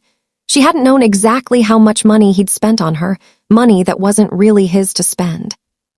Then came the big reveal. Shirley presented the offshore accounts, the suspicious transfers, the shell corporations, the evidence of tax evasion. The room went silent. Marcus's face went pale. His lawyers exchanged alarmed looks. "This is," one of his attorneys started, then stopped. "We need a recess." "In a moment," Catherine said smoothly. "There's one more thing. Mr. Chen, would you like to address the room?" Robert Chen stood. I hadn't even noticed him come in, but he'd been sitting in the back of the room the entire time. "I'm here representing the board of directors of Richardson Development Group," he said formally. "The board has become aware of Mr. Richardson's financial irregularities and his use of company resources for personal matters. We've conducted our own audit. If this case goes to trial and these matters become public record, the board will have no choice but to remove Mr. Richardson as CEO and potentially force a sale of his shares to protect the company's reputation and shareholder value." Marcus stood up abruptly. "You can't do that. I built that company." "You built it with the company's investors' money and Mrs. Richardson's contributions," Robert said calmly. "And you've jeopardized it with your personal behavior. The board's position is clear. Settle this quietly and appropriately, or we will take action to protect our interests." Marcus looked like he might explode. His face was red, his hands clenched into fists. "This is insane," he said, looking around the room wildly. "You're all turning on me after everything I've built, everything I've accomplished." "Everything we built," I said quietly. It was the first time I'd spoken since the presentations began. Everyone turned to look at me. "Everything we built together, Marcus. You want to talk about what you've accomplished? Fine, let's talk about your first major deal, the Morrison property development. Do you remember how you got that client?" His jaw tightened. He remembered. "My college roommate's father was on the Morrison board," I continued. "I set up the meeting. I was in the room when you pitched. I helped you prepare the proposal. That deal made your reputation. That deal got you your next 5 clients." "That was—" "And the Riverside complex," I interrupted. "The one that put you on the map as a major developer. You were ready to walk away from that deal when the financing fell through. I'm the one who found the alternative investors. I spent 3 weeks making calls, arranging meetings, convincing people to take a chance on you." I stood up, facing him across the table. "For 7 years, I was your partner, your equal. I gave up my career, my independence, everything to help you build your dream. And the moment you didn't need me anymore, the moment you'd extracted everything useful from me, you decided I was disposable." My voice was getting louder, more emotional. Catherine put a gentle hand on my arm, but I wasn't done. "You humiliated me in front of everyone we know. You tried to steal what was rightfully mine. You lied, you cheated, you manipulated. And now you're sitting here acting like you're the victim, like I'm being unreasonable for wanting what I'm owed." Marcus's face was a mask of rage. "You're owed nothing. You lived a life of luxury for 12 years. You got to spend my money, live in my houses, enjoy the fruits of my labor." "Our houses, our money, our labor," I said firmly. "And I'm done letting you rewrite history. Every person in this room knows the truth now. The only question is whether you're going to accept reality or whether you're going to force this to trial, lose everything, and probably end up facing federal charges for tax evasion. The mediator spoke up. I think we all need to take a break. Let's reconvene in 30 minutes and see if cooler heads can prevail. Marcus stormed out of the room, Amber hurrying after him on her high heels. His lawyers huddled together, looking worried. Catherine pulled me aside. That was perfect, she whispered. Absolutely perfect. You were powerful and emotional without being hysterical. You stated facts. You made him look small. Now they're going to go out there, panic, and come back ready to deal. She was right. When we reconvened 30 minutes later, Marcus's entire demeanor had changed. He looked defeated, exhausted. His lawyers had clearly talked sense into him during the break. His lead attorney spoke.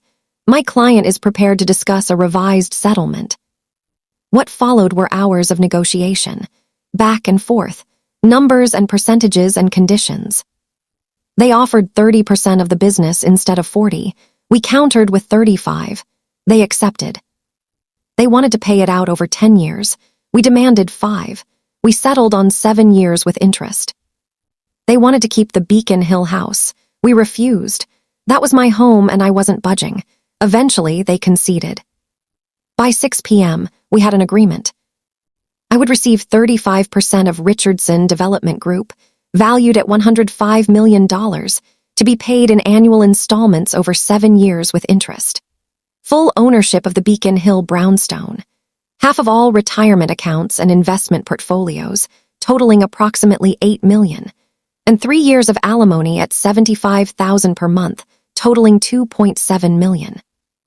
The total settlement, just over $116 million. In exchange, I would sign an NDA about the offshore accounts and would not report them to the IRS.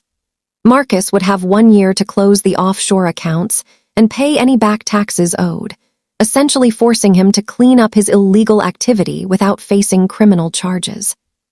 It wasn't everything I'd asked for, but it was more than Marcus had ever intended to give me, and it was fair. More than fair, it was justice.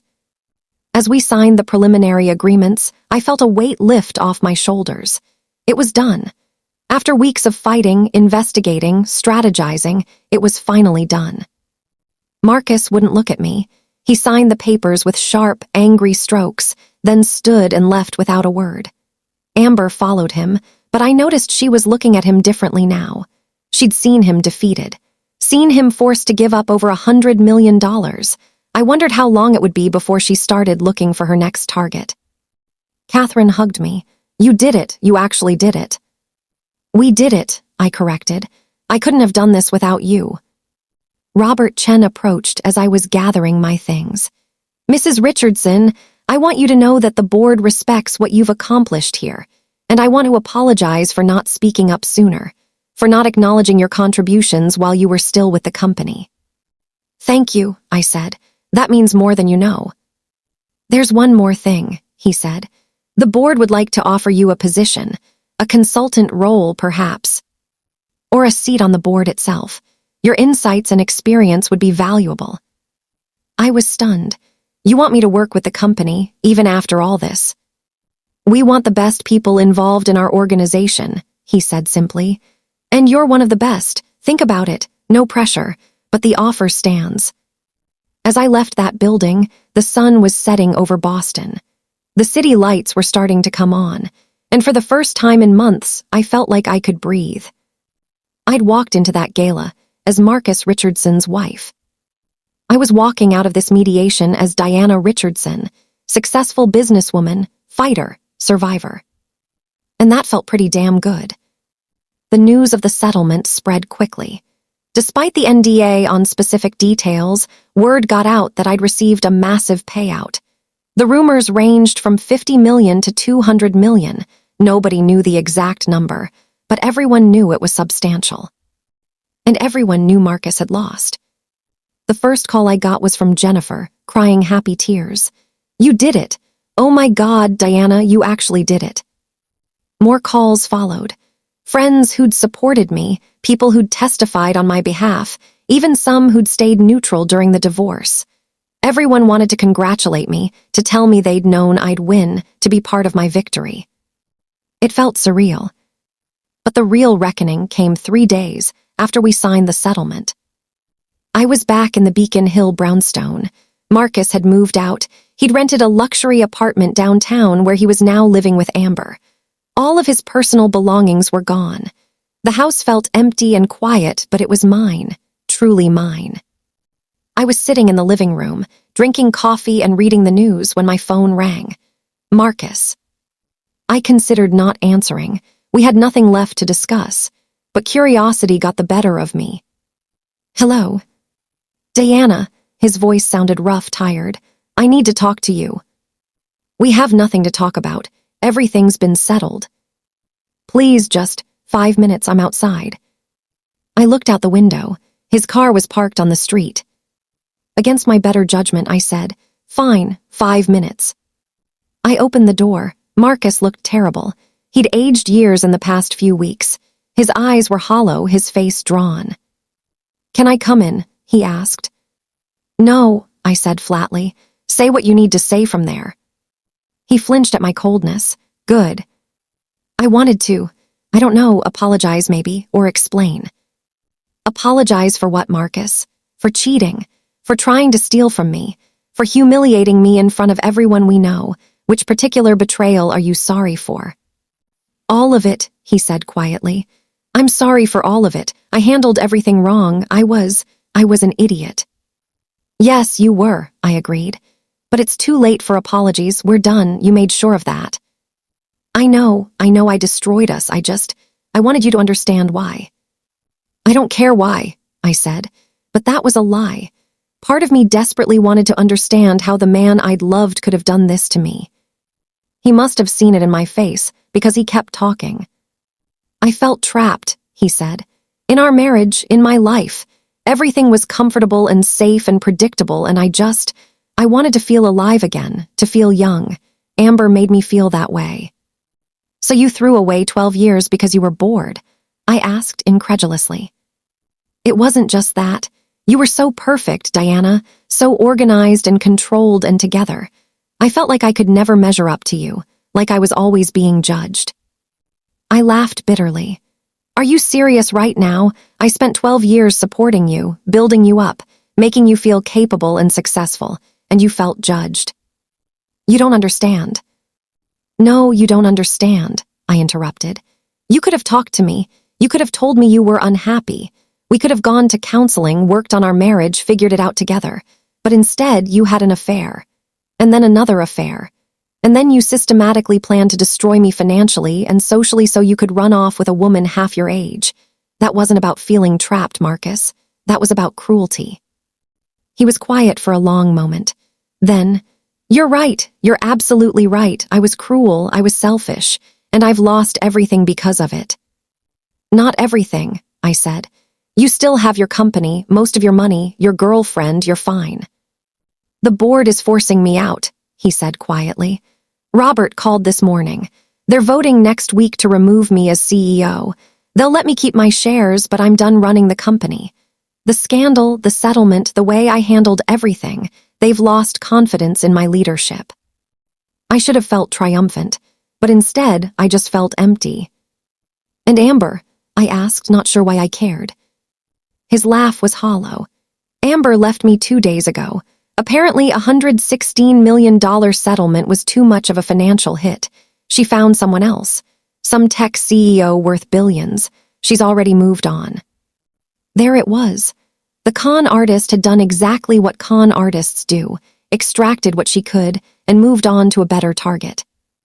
I'm sorry, I said, and surprised myself by meaning it a little. Are you? He looked at me with something like hope. Not about losing Amber. She was using you from the start, but I'm sorry that this is what it took for you to see what you'd become, who you'd turned into. Marcus stepped closer to the door. Do you think, is there any chance that we could? No, I cut him off immediately. Whatever you're about to ask, the answer is no. We're done, Marcus. That's not anger talking. That's just reality. You destroyed what we had. You can't unbreak something this shattered. He nodded slowly, accepting it. I really did love you, in the beginning. I know, I said.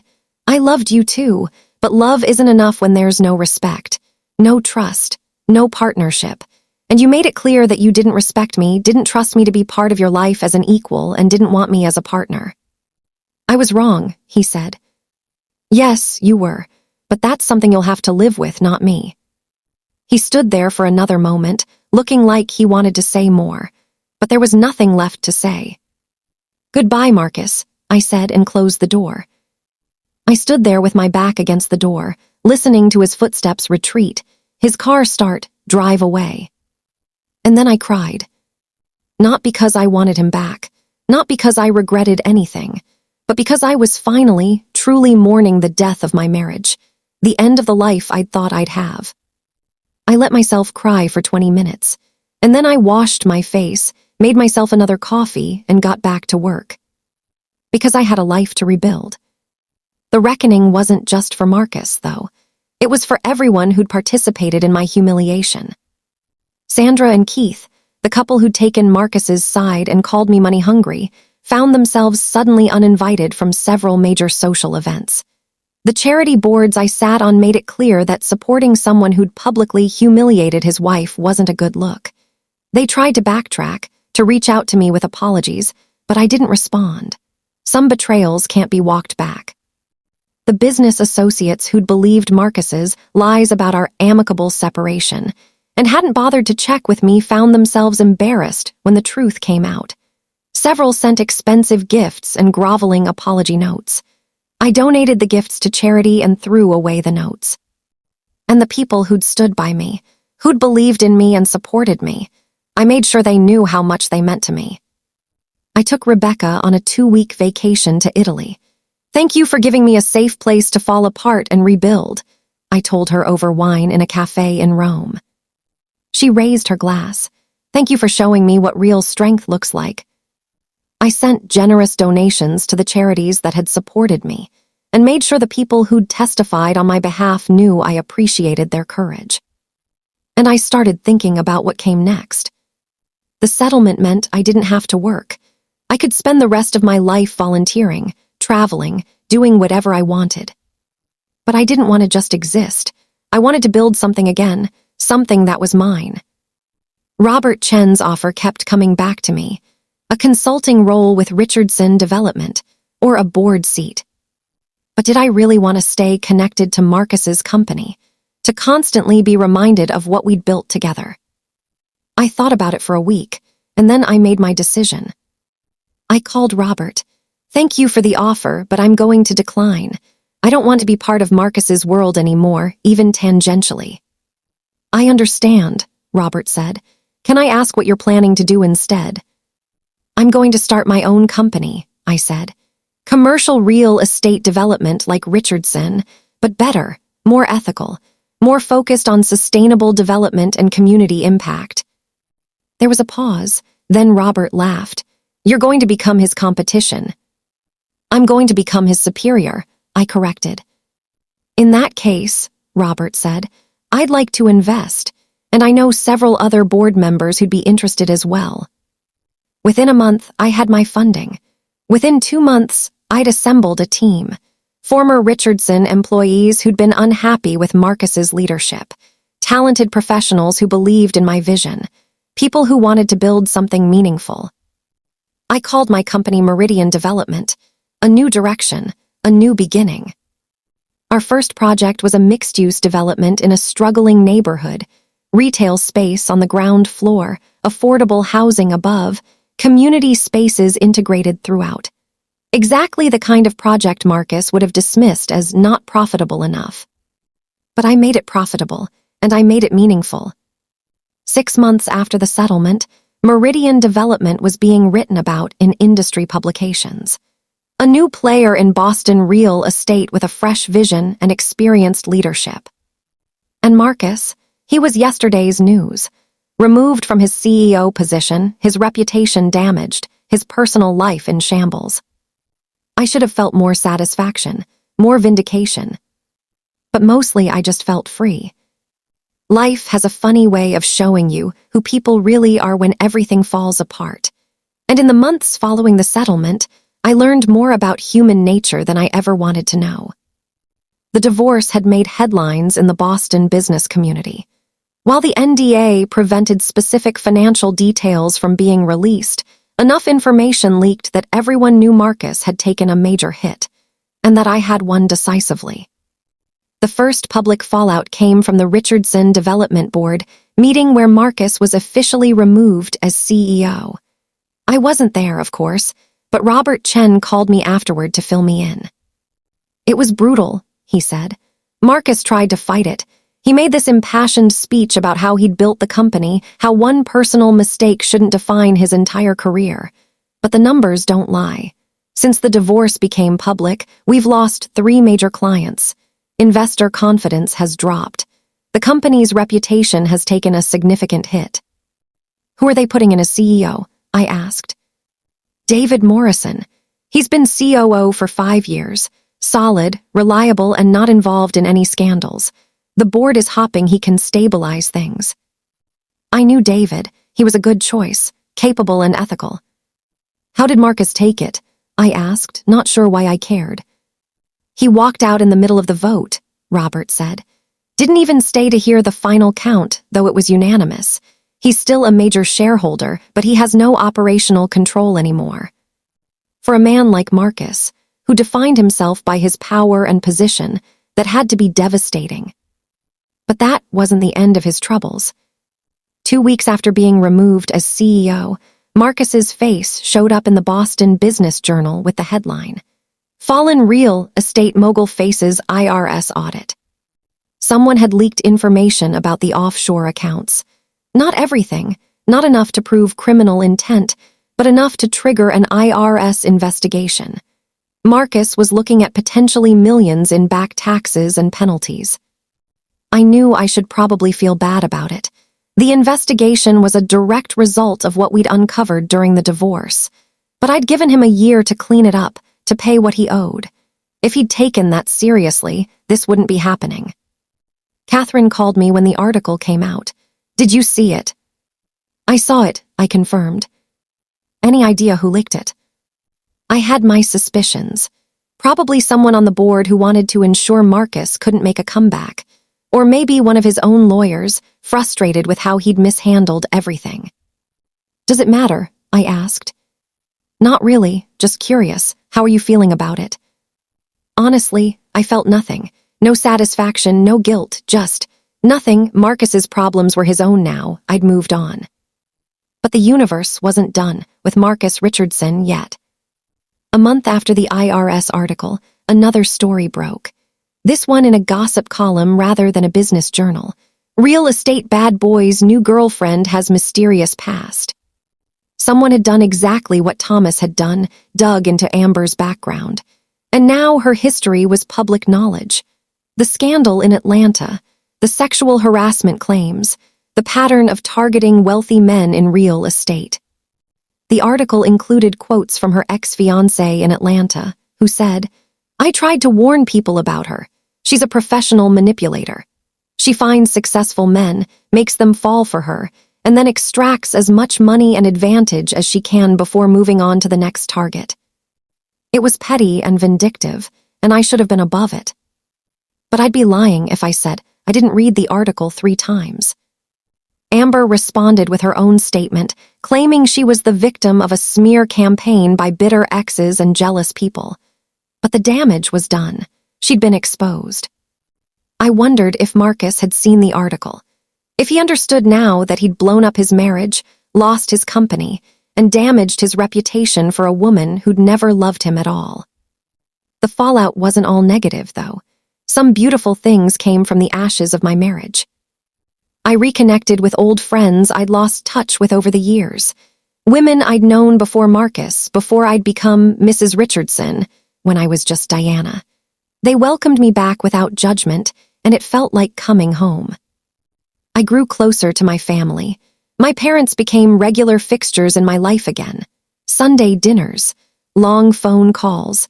Their pride in how I'd handled everything was almost overwhelming.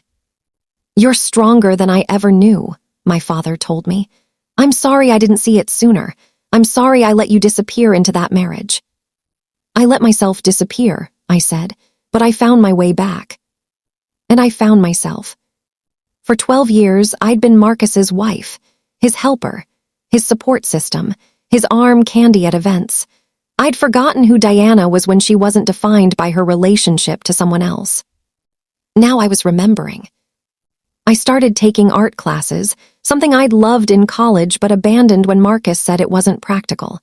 I traveled solo for the first time in my life, spending 3 weeks in Southeast Asia just exploring, being, existing as myself. I started saying no to things I didn't want to do.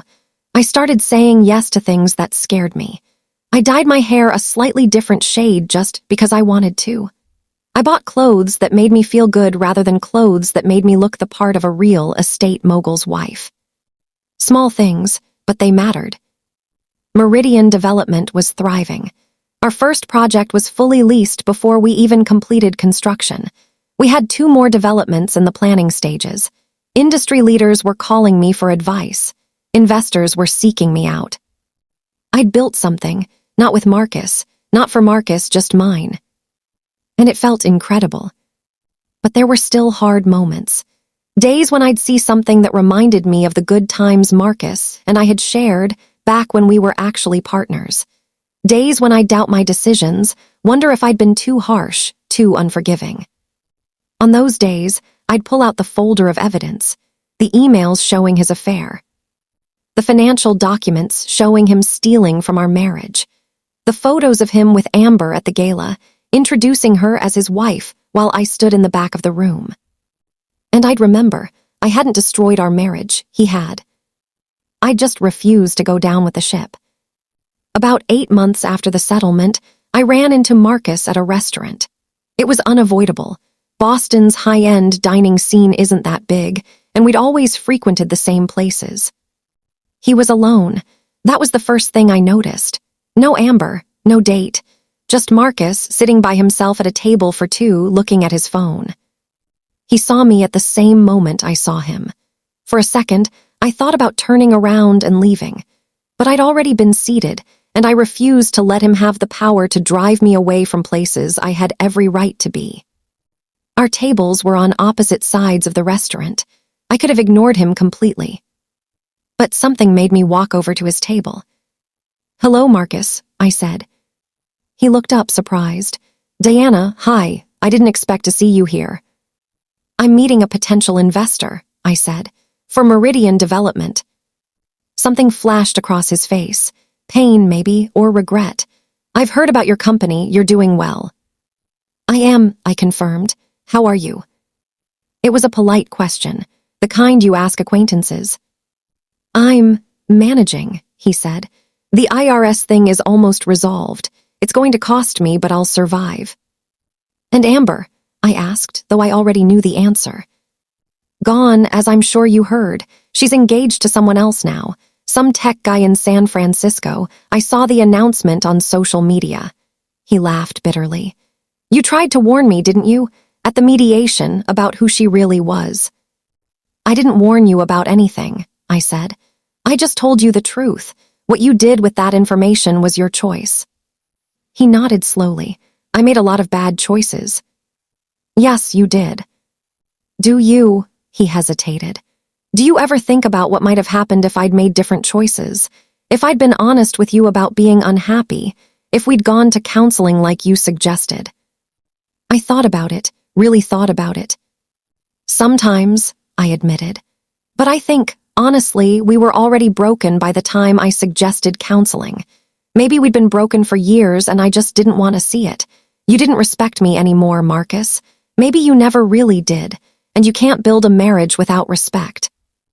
"I did respect you," he protested weakly. "You really didn't. If you had, you wouldn't have pushed me out of the business. You wouldn't have made decisions about our life without consulting me. You wouldn't have cheated. Respect is more than just saying nice things, Marcus. It's about treating someone like an equal, like a partner. And you stopped doing that long before Amber came along." He looked down at his hands. "You're right, about all of it. I'm sorry, Diana. I know I've said it before, but I need you to know I really am sorry. You deserved so much better than what I gave you. Yes, I did, I agreed. But I'm giving it to myself now, and that's what matters. My phone buzzed, a text from my investor saying he'd arrived. I have to go, I said. My meeting's here. Take care of yourself, Marcus. As I walked away, he called after me. Diana. I turned back. For what it's worth, I'm proud of you, of what you've built. You're going to be huge in this industry, probably bigger than I ever was. I smiled slightly. I know. And I walked away feeling lighter than I had in months. Because Marcus's opinion didn't matter anymore.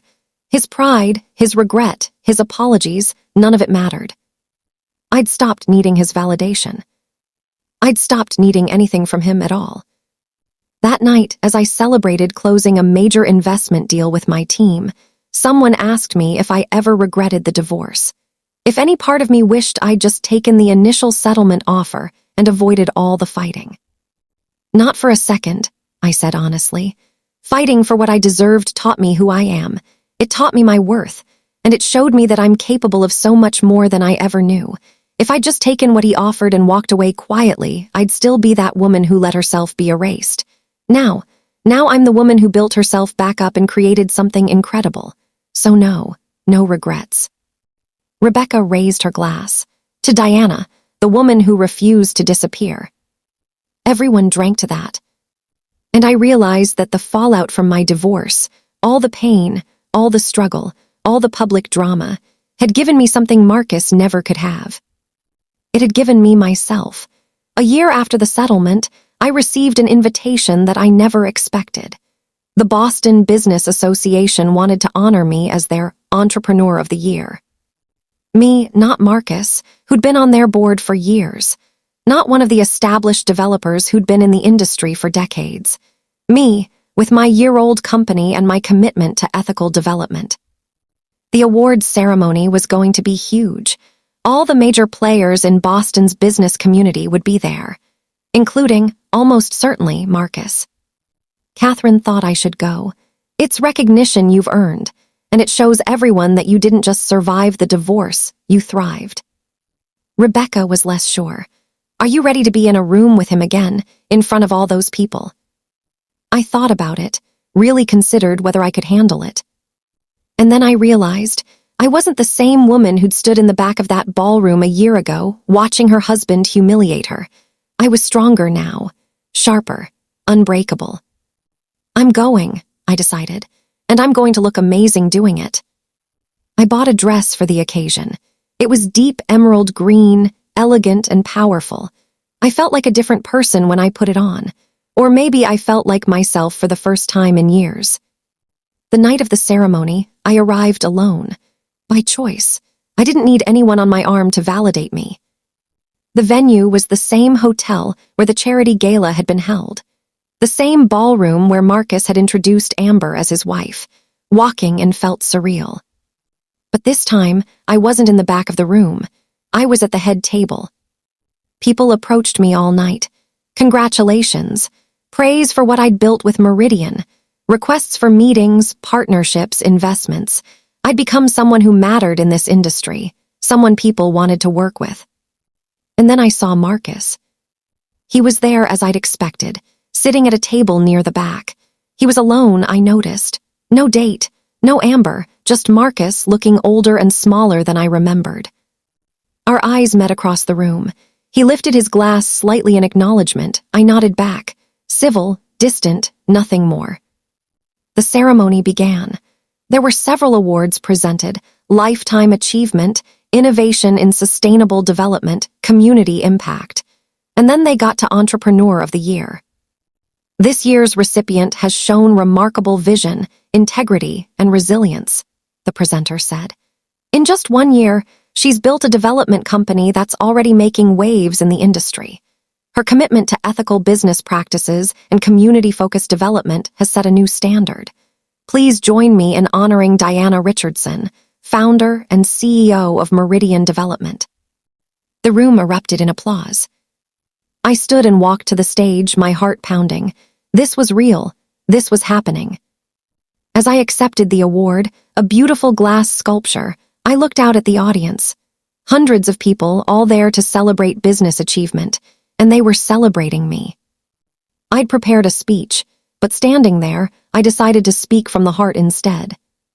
"Thank you so much for this honor," I began. "A year ago, I was in a very different place. I'd lost my marriage, my home, and my sense of who I was. I could have let that break me. I could have taken the easy path and just disappeared." I saw Marcus shift in his seat. But instead, I decided to fight, not just for what I was owed financially, but for my dignity, my worth, my right to be recognized for my contributions. And in fighting that battle, I remembered something important. I'm capable of incredible things when I believe in myself. The room was silent, everyone listening. Starting Meridian Development wasn't just about building a business. It was about building a life that I could be proud of, about creating something that reflects my values, integrity, fairness, community impact, about proving to myself that I didn't need anyone's permission or validation to succeed. I paused, letting that sink in. So to everyone out there who's been told you're not enough, or that your contributions don't matter, or that you should just be grateful for what you're given, fight for what you deserve. Your worth isn't determined by how someone else treats you. It's determined by how you value yourself. The applause was thunderous. As I left the stage, award in hand, I felt a tap on my shoulder. "Marcus." "That was a great speech," he said quietly. "Thank you," I replied. "I deserved that," he said. "The part about fighting for your worth, I made you feel worthless. I see that now." "This wasn't about you, Marcus," I said gently. "It was about me, about everyone who's been undervalued and overlooked. You were just an example of what not to do." He flinched slightly but nodded. "Fair enough. Congratulations, Diana. Really, you deserve this." "I know," I said simply. As the evening continued, people kept approaching me, but one conversation stood out.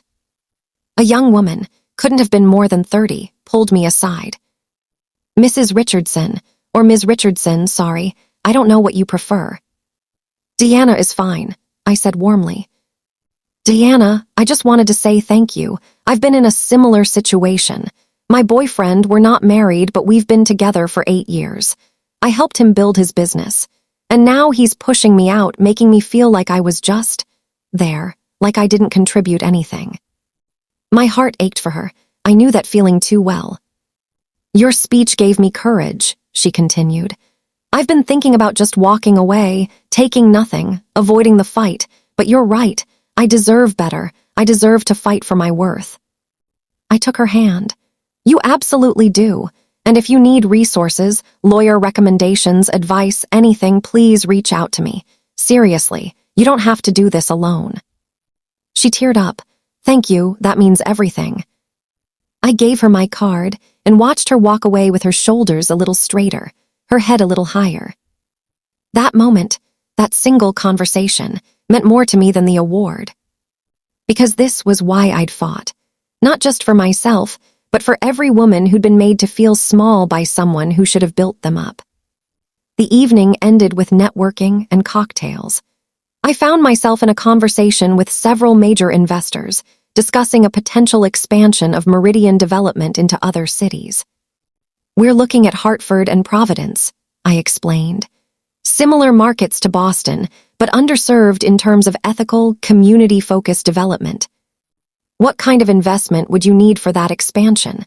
one of the investors asked. Before I could answer, a familiar voice cut in.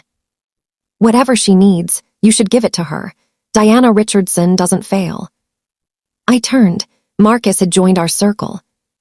The investors looked between us uncomfortably, clearly aware of our history. "I'm sorry," Marcus said to me. "I didn't mean to interrupt. I wanted these gentlemen to know that investing in Meridian would be the smartest decision they could make. Diana is the most capable developer I've ever known. Her vision, her execution, her integrity, it's all exceptional." I stared at him, surprised. This was the last thing I'd expected. "Thank you, Marcus," I said carefully. "That's very generous." He nodded and started to leave, then turned back. And Diana, I mean it. Everything I did to make you doubt yourself, to push you aside, to make you feel less than, it was all wrong. You're going to change this industry, and I'm sorry I won't be part of that, but I'm glad I'll get to watch you do it. He walked away before I could respond. One of the investors whistled low. That was unexpected. Yes, I agreed. Yes, it was. So, another investor said with a smile, about that expansion into Hartford and Providence. By the end of the night, I had commitments for $20 million in new investment. Meridian Development was about to go regional. As I drove home that night, Award sitting on my passenger seat, I thought about the journey that had brought me here. A year ago, I'd been devastated, humiliated, broken. Now I was an award-winning entrepreneur with a thriving company and a future full of possibilities. Marcus had tried to destroy me, and instead, he'd set me free. That was justice. Not revenge, not vindication, just justice. The next morning, I woke up to messages from the young woman I'd talked to at the ceremony. She'd hired a lawyer. She was fighting for her worth. I smiled. The cycle was continuing. Women helping women, people refusing to be erased. That afternoon, I got an email from Robert Chen. Diana, I wanted to let you know that the Richardson Development Board met this morning. We've decided to rename the company. It will now be Morrison Development, after our new CEO.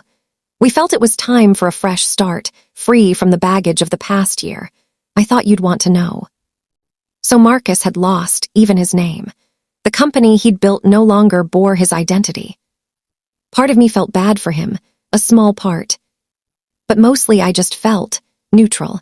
His problems weren't mine anymore. I was too busy building my own empire to worry about the ruins of his. Justice, I'd learned, isn't about watching your enemies suffer. It's about reclaiming your own life, your own power, your own story. And that's exactly what I'd done. 2 years after the divorce, I stood in the office of my new headquarters. Meridian Development had grown beyond anything I'd imagined. We had projects in 4 cities now, 70 employees, a reputation as the most ethical, innovative development firm in New England. My office had floor-to-ceiling windows overlooking Boston Harbor. I designed it myself, open, light-filled, welcoming. Nothing like the dark, imposing offices Marcus had always preferred. On my desk sat 3 things: the Entrepreneur of the Year award, a photo of me with my parents at the ribbon cutting for our latest affordable housing project, and the prenup that had started it all. I kept the prenup as a reminder, not of Marcus, but of younger Diana, the woman who'd had the foresight to protect herself even when she was madly in love. The woman who'd listened to her father's advice and insisted on those clauses that ended up saving her. She'd known, even then, that she was worth protecting. I'd just forgotten for a while. My phone buzzed, a text from Rebecca. Lunch today, I have news. We met at our favorite cafe, the same one where Cassidy had first given me evidence of Marcus's betrayals. How much had changed since that day? Rebecca was glowing. I'm getting married. I jumped up and hugged her. Oh my God, congratulations, tell me everything. She showed me the ring, told me about the proposal, gushed about her fiancé, a wonderful man who treated her like an equal partner in every way. You're going to be my maid of honor, obviously, she said. Obviously, I agreed, tearing up. I'm so happy for you. You know, Rebecca said thoughtfully, watching you go through your divorce, seeing how you fought and rebuilt, it taught me what to look for in a partner, and what not to accept. I think I'm actually a better partner to James because I learned from your experience. That's the best compliment you could give me, I said honestly. As we talked about wedding plans, my mind drifted to my own love life, or lack thereof. I'd dated a little over the past 2 years, nothing serious. I wasn't ready for serious. Maybe I never would be again. But I'd learned to be happy alone, to enjoy my own company, to build a life that was fulfilling all by itself, not dependent on a partner to complete it. If someone came along who added to that life without trying to control or diminish it, great. If not, I was still complete. That was perhaps the biggest gift my divorce had given me, the knowledge that I didn't need anyone else to make me whole. A few weeks later, I received an unexpected email. It was from Amber. My first instinct was to delete it without reading, but curiosity won out. Dear Diana, I know you have no reason to read this, let alone believe anything I say, but I wanted to reach out anyway. I saw your Entrepreneur of the Year award. I've been following your company's success, and I wanted to say, I'm sorry for my role in what happened to you. I was young and stupid and greedy. I saw Marcus as a meal ticket, a way to have the life I thought I wanted. I didn't think about you as a real person with real feelings. I didn't let myself think about what I was helping him do to you. I'm not asking for forgiveness. I don't deserve it. I just wanted you to know that I see now what I did, and I'm ashamed of it. For what it's worth, I'm in therapy now, trying to figure out why I do the things I do, trying to become a better person. I hope you're happy. You deserve to be. Amber. I read the email 3 times. Part of me wanted to write back something scathing, to tell her exactly what I thought of her and her apology. But another part of me, the part that had healed and grown, recognized that holding on to anger would only hurt me, not her. So I simply replied, "Thank you for the apology. I hope you find what you're looking for. Diana." Short, civil, final. And then I deleted the email chain and moved on with my day. Because that's what healing looks like. Not dramatic confrontations or ongoing feuds, just moving on. That evening, I had dinner with my parents. You seem different lately, my mother observed. Lighter somehow.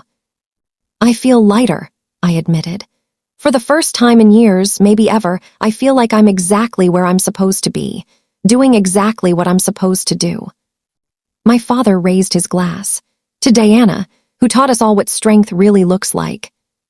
As we toasted, I thought about everything I'd been through. The betrayal, the humiliation, the fight, the victory, the rebuilding. And I realized something important. I wouldn't change any of it. Not because the pain was worth it. Pain is never worth it. But because the person I'd become, the life I'd built, the strength I'd discovered, all of that came from going through fire and refusing to be consumed by it. Marcus had tried to erase me, to make me small and forgettable and disposable. Instead, he'd forged me into something unbreakable. So what's the moral of my story? What's the lesson I learned from having my rich husband introduce another woman as his wife? It's this: your worth is not determined by how someone else treats you. Not by a spouse, not by a boss, not by anyone. Your worth is inherent. It exists whether or not anyone else recognizes it. And when someone tries to take that from you, when they try to diminish your contributions, erase your value, or replace you with someone they think is better, you have 2 choices. You can accept their version of your story, believe that you're not good enough, take whatever scraps they offer and disappear quietly. Or you can fight. Not with anger or hatred, though those feelings are valid. Not with revenge as your only goal, though justice is important. But fight with the absolute certainty that you deserve better, that you are worth fighting for, that no one, no matter how powerful or wealthy or confident, gets to write your story but you. I fought and I won. Not just money, though I won that too. Not just justice, though I got that as well. I won myself back. I found the woman I'd been before I'd let someone else define me, and I became an even better version of her. So if you're watching this from a place of pain, from a relationship or situation where someone is making you feel less than, whether it's a spouse, a partner, a boss, a family member, please hear me. You are not less than, you are not disposable, you are not replaceable. You are valuable, you are capable, you are worthy. And you deserve to fight for yourself with the same passion and determination you've probably spent fighting for others. Will it be hard? Yes. Will it hurt? Absolutely. Will there be moments when you want to give up more than you can count? But on the other side of that fight is a version of yourself that you can't even imagine right now. Stronger, wiser, more authentically you than you've ever been. That version of yourself is worth fighting for. I know because I found her. And she's pretty incredible. 3 years after my divorce, Meridian Development was valued at over $500 million. I'd been featured in Forbes, Harvard Business Review, and countless industry publications. But the accomplishment I'm most proud of isn't the money or the recognition. It's the scholarship fund I started for women leaving difficult relationships. Women who'd sacrificed their careers for partners and now needed help rebuilding. It's the mentorship program I run for young women in business, teaching them to value themselves and protect their interests. It's the company culture I've built at Meridian, where everyone, regardless of gender, position, or background, is treated as valuable and heard. It's the life I've created that's entirely mine, authentic, purposeful, and fulfilling. That's my revenge, if you want to call it that. Not destroying Marcus, though he did a pretty good job of that himself, but becoming someone so successful, so confident, so completely self-assured that his opinion of me became irrelevant. The last time I saw Marcus was at an industry conference 6 months ago. We ended up on a panel together, me as a featured speaker, him as an attendee who asked a question. When he stood up to speak, I saw a different man than the one I'd married. Humbler, quieter, maybe wiser. His question was thoughtful, about ethical development practices. I answered it professionally. Afterward, he approached me. "You handled that well. I always knew you were brilliant." "Thank you," I said simply. "I've been following your success," he continued. "Meridian is doing incredible things. You must be very proud." "I am." There was a pause. Then, "I need you to know something, Diana. Losing you was the biggest mistake of my life. Not for the money or the company or any of that, but because you were the best thing that ever happened to me, and I was too stupid to see it until it was too late." I looked at this man who'd once meant everything to me, and I felt peaceful. "I appreciate you saying that," I said. "Really, but we both needed to lose each other to become who we were meant to be. You needed to learn some hard lessons, and I needed to learn that I could stand on my own." "Still," he said, "I'm sorry. For everything." "I know, and I forgive you." I hadn't planned to say that, but as the words came out, I realized they were true. I did forgive him. Not because what he did was okay, not because the pain didn't matter, but because holding on to resentment was like drinking poison and expecting him to die. It only hurt me. Forgiveness wasn't for him, it was for me. "Thank you," Marcus said quietly. "That means more than you know." We parted ways cordially, and I realized that's all we were now, former partners who'd once loved each other and now just existed in the same industry. The story had ended, the war was over, the drama had resolved, and I was free. So that's my story. The story of how my rich husband introduced another woman as his wife, and how I introduced her to the prenup that destroyed his plans and rebuilt my life. But more than that, it's the story of how I introduced myself to my own strength, my own worth, my own power. And that's a story worth telling. If you've made it this far in my story, thank you. Thank you for listening. Thank you for witnessing. Thank you for being here. I hope it inspired you. I hope it angered you on my behalf. I hope it made you think about your own life and whether you're accepting less than you deserve. And if you're in a situation where someone is making you feel small or worthless or disposable, I hope my story gives you the courage to fight back. Not with cruelty or violence, but with the absolute certainty that you deserve better. Because you do. You absolutely do. Now I want to hear from you. Drop a comment and tell me, have you ever had to fight for your worth? Have you ever had to stand up to someone who tried to diminish you? What happened? How did you find your strength? Let's start a conversation. Let's support each other. Because the more we share these stories, the more we empower each other to demand what we deserve. And if you haven't already, please subscribe to this channel. Hit that notification bell, because I'll be sharing more stories of people who refuse to be broken. People who fought back, people who won. Stories of justice, of strength, of transformation. Stories like mine. Until next time, remember, you are not what someone else says you are. You are what you know yourself to be. And you are incredible. This is Diana Richardson, reminding you that the best revenge is becoming the person your enemies thought they could destroy. And then thriving anyway.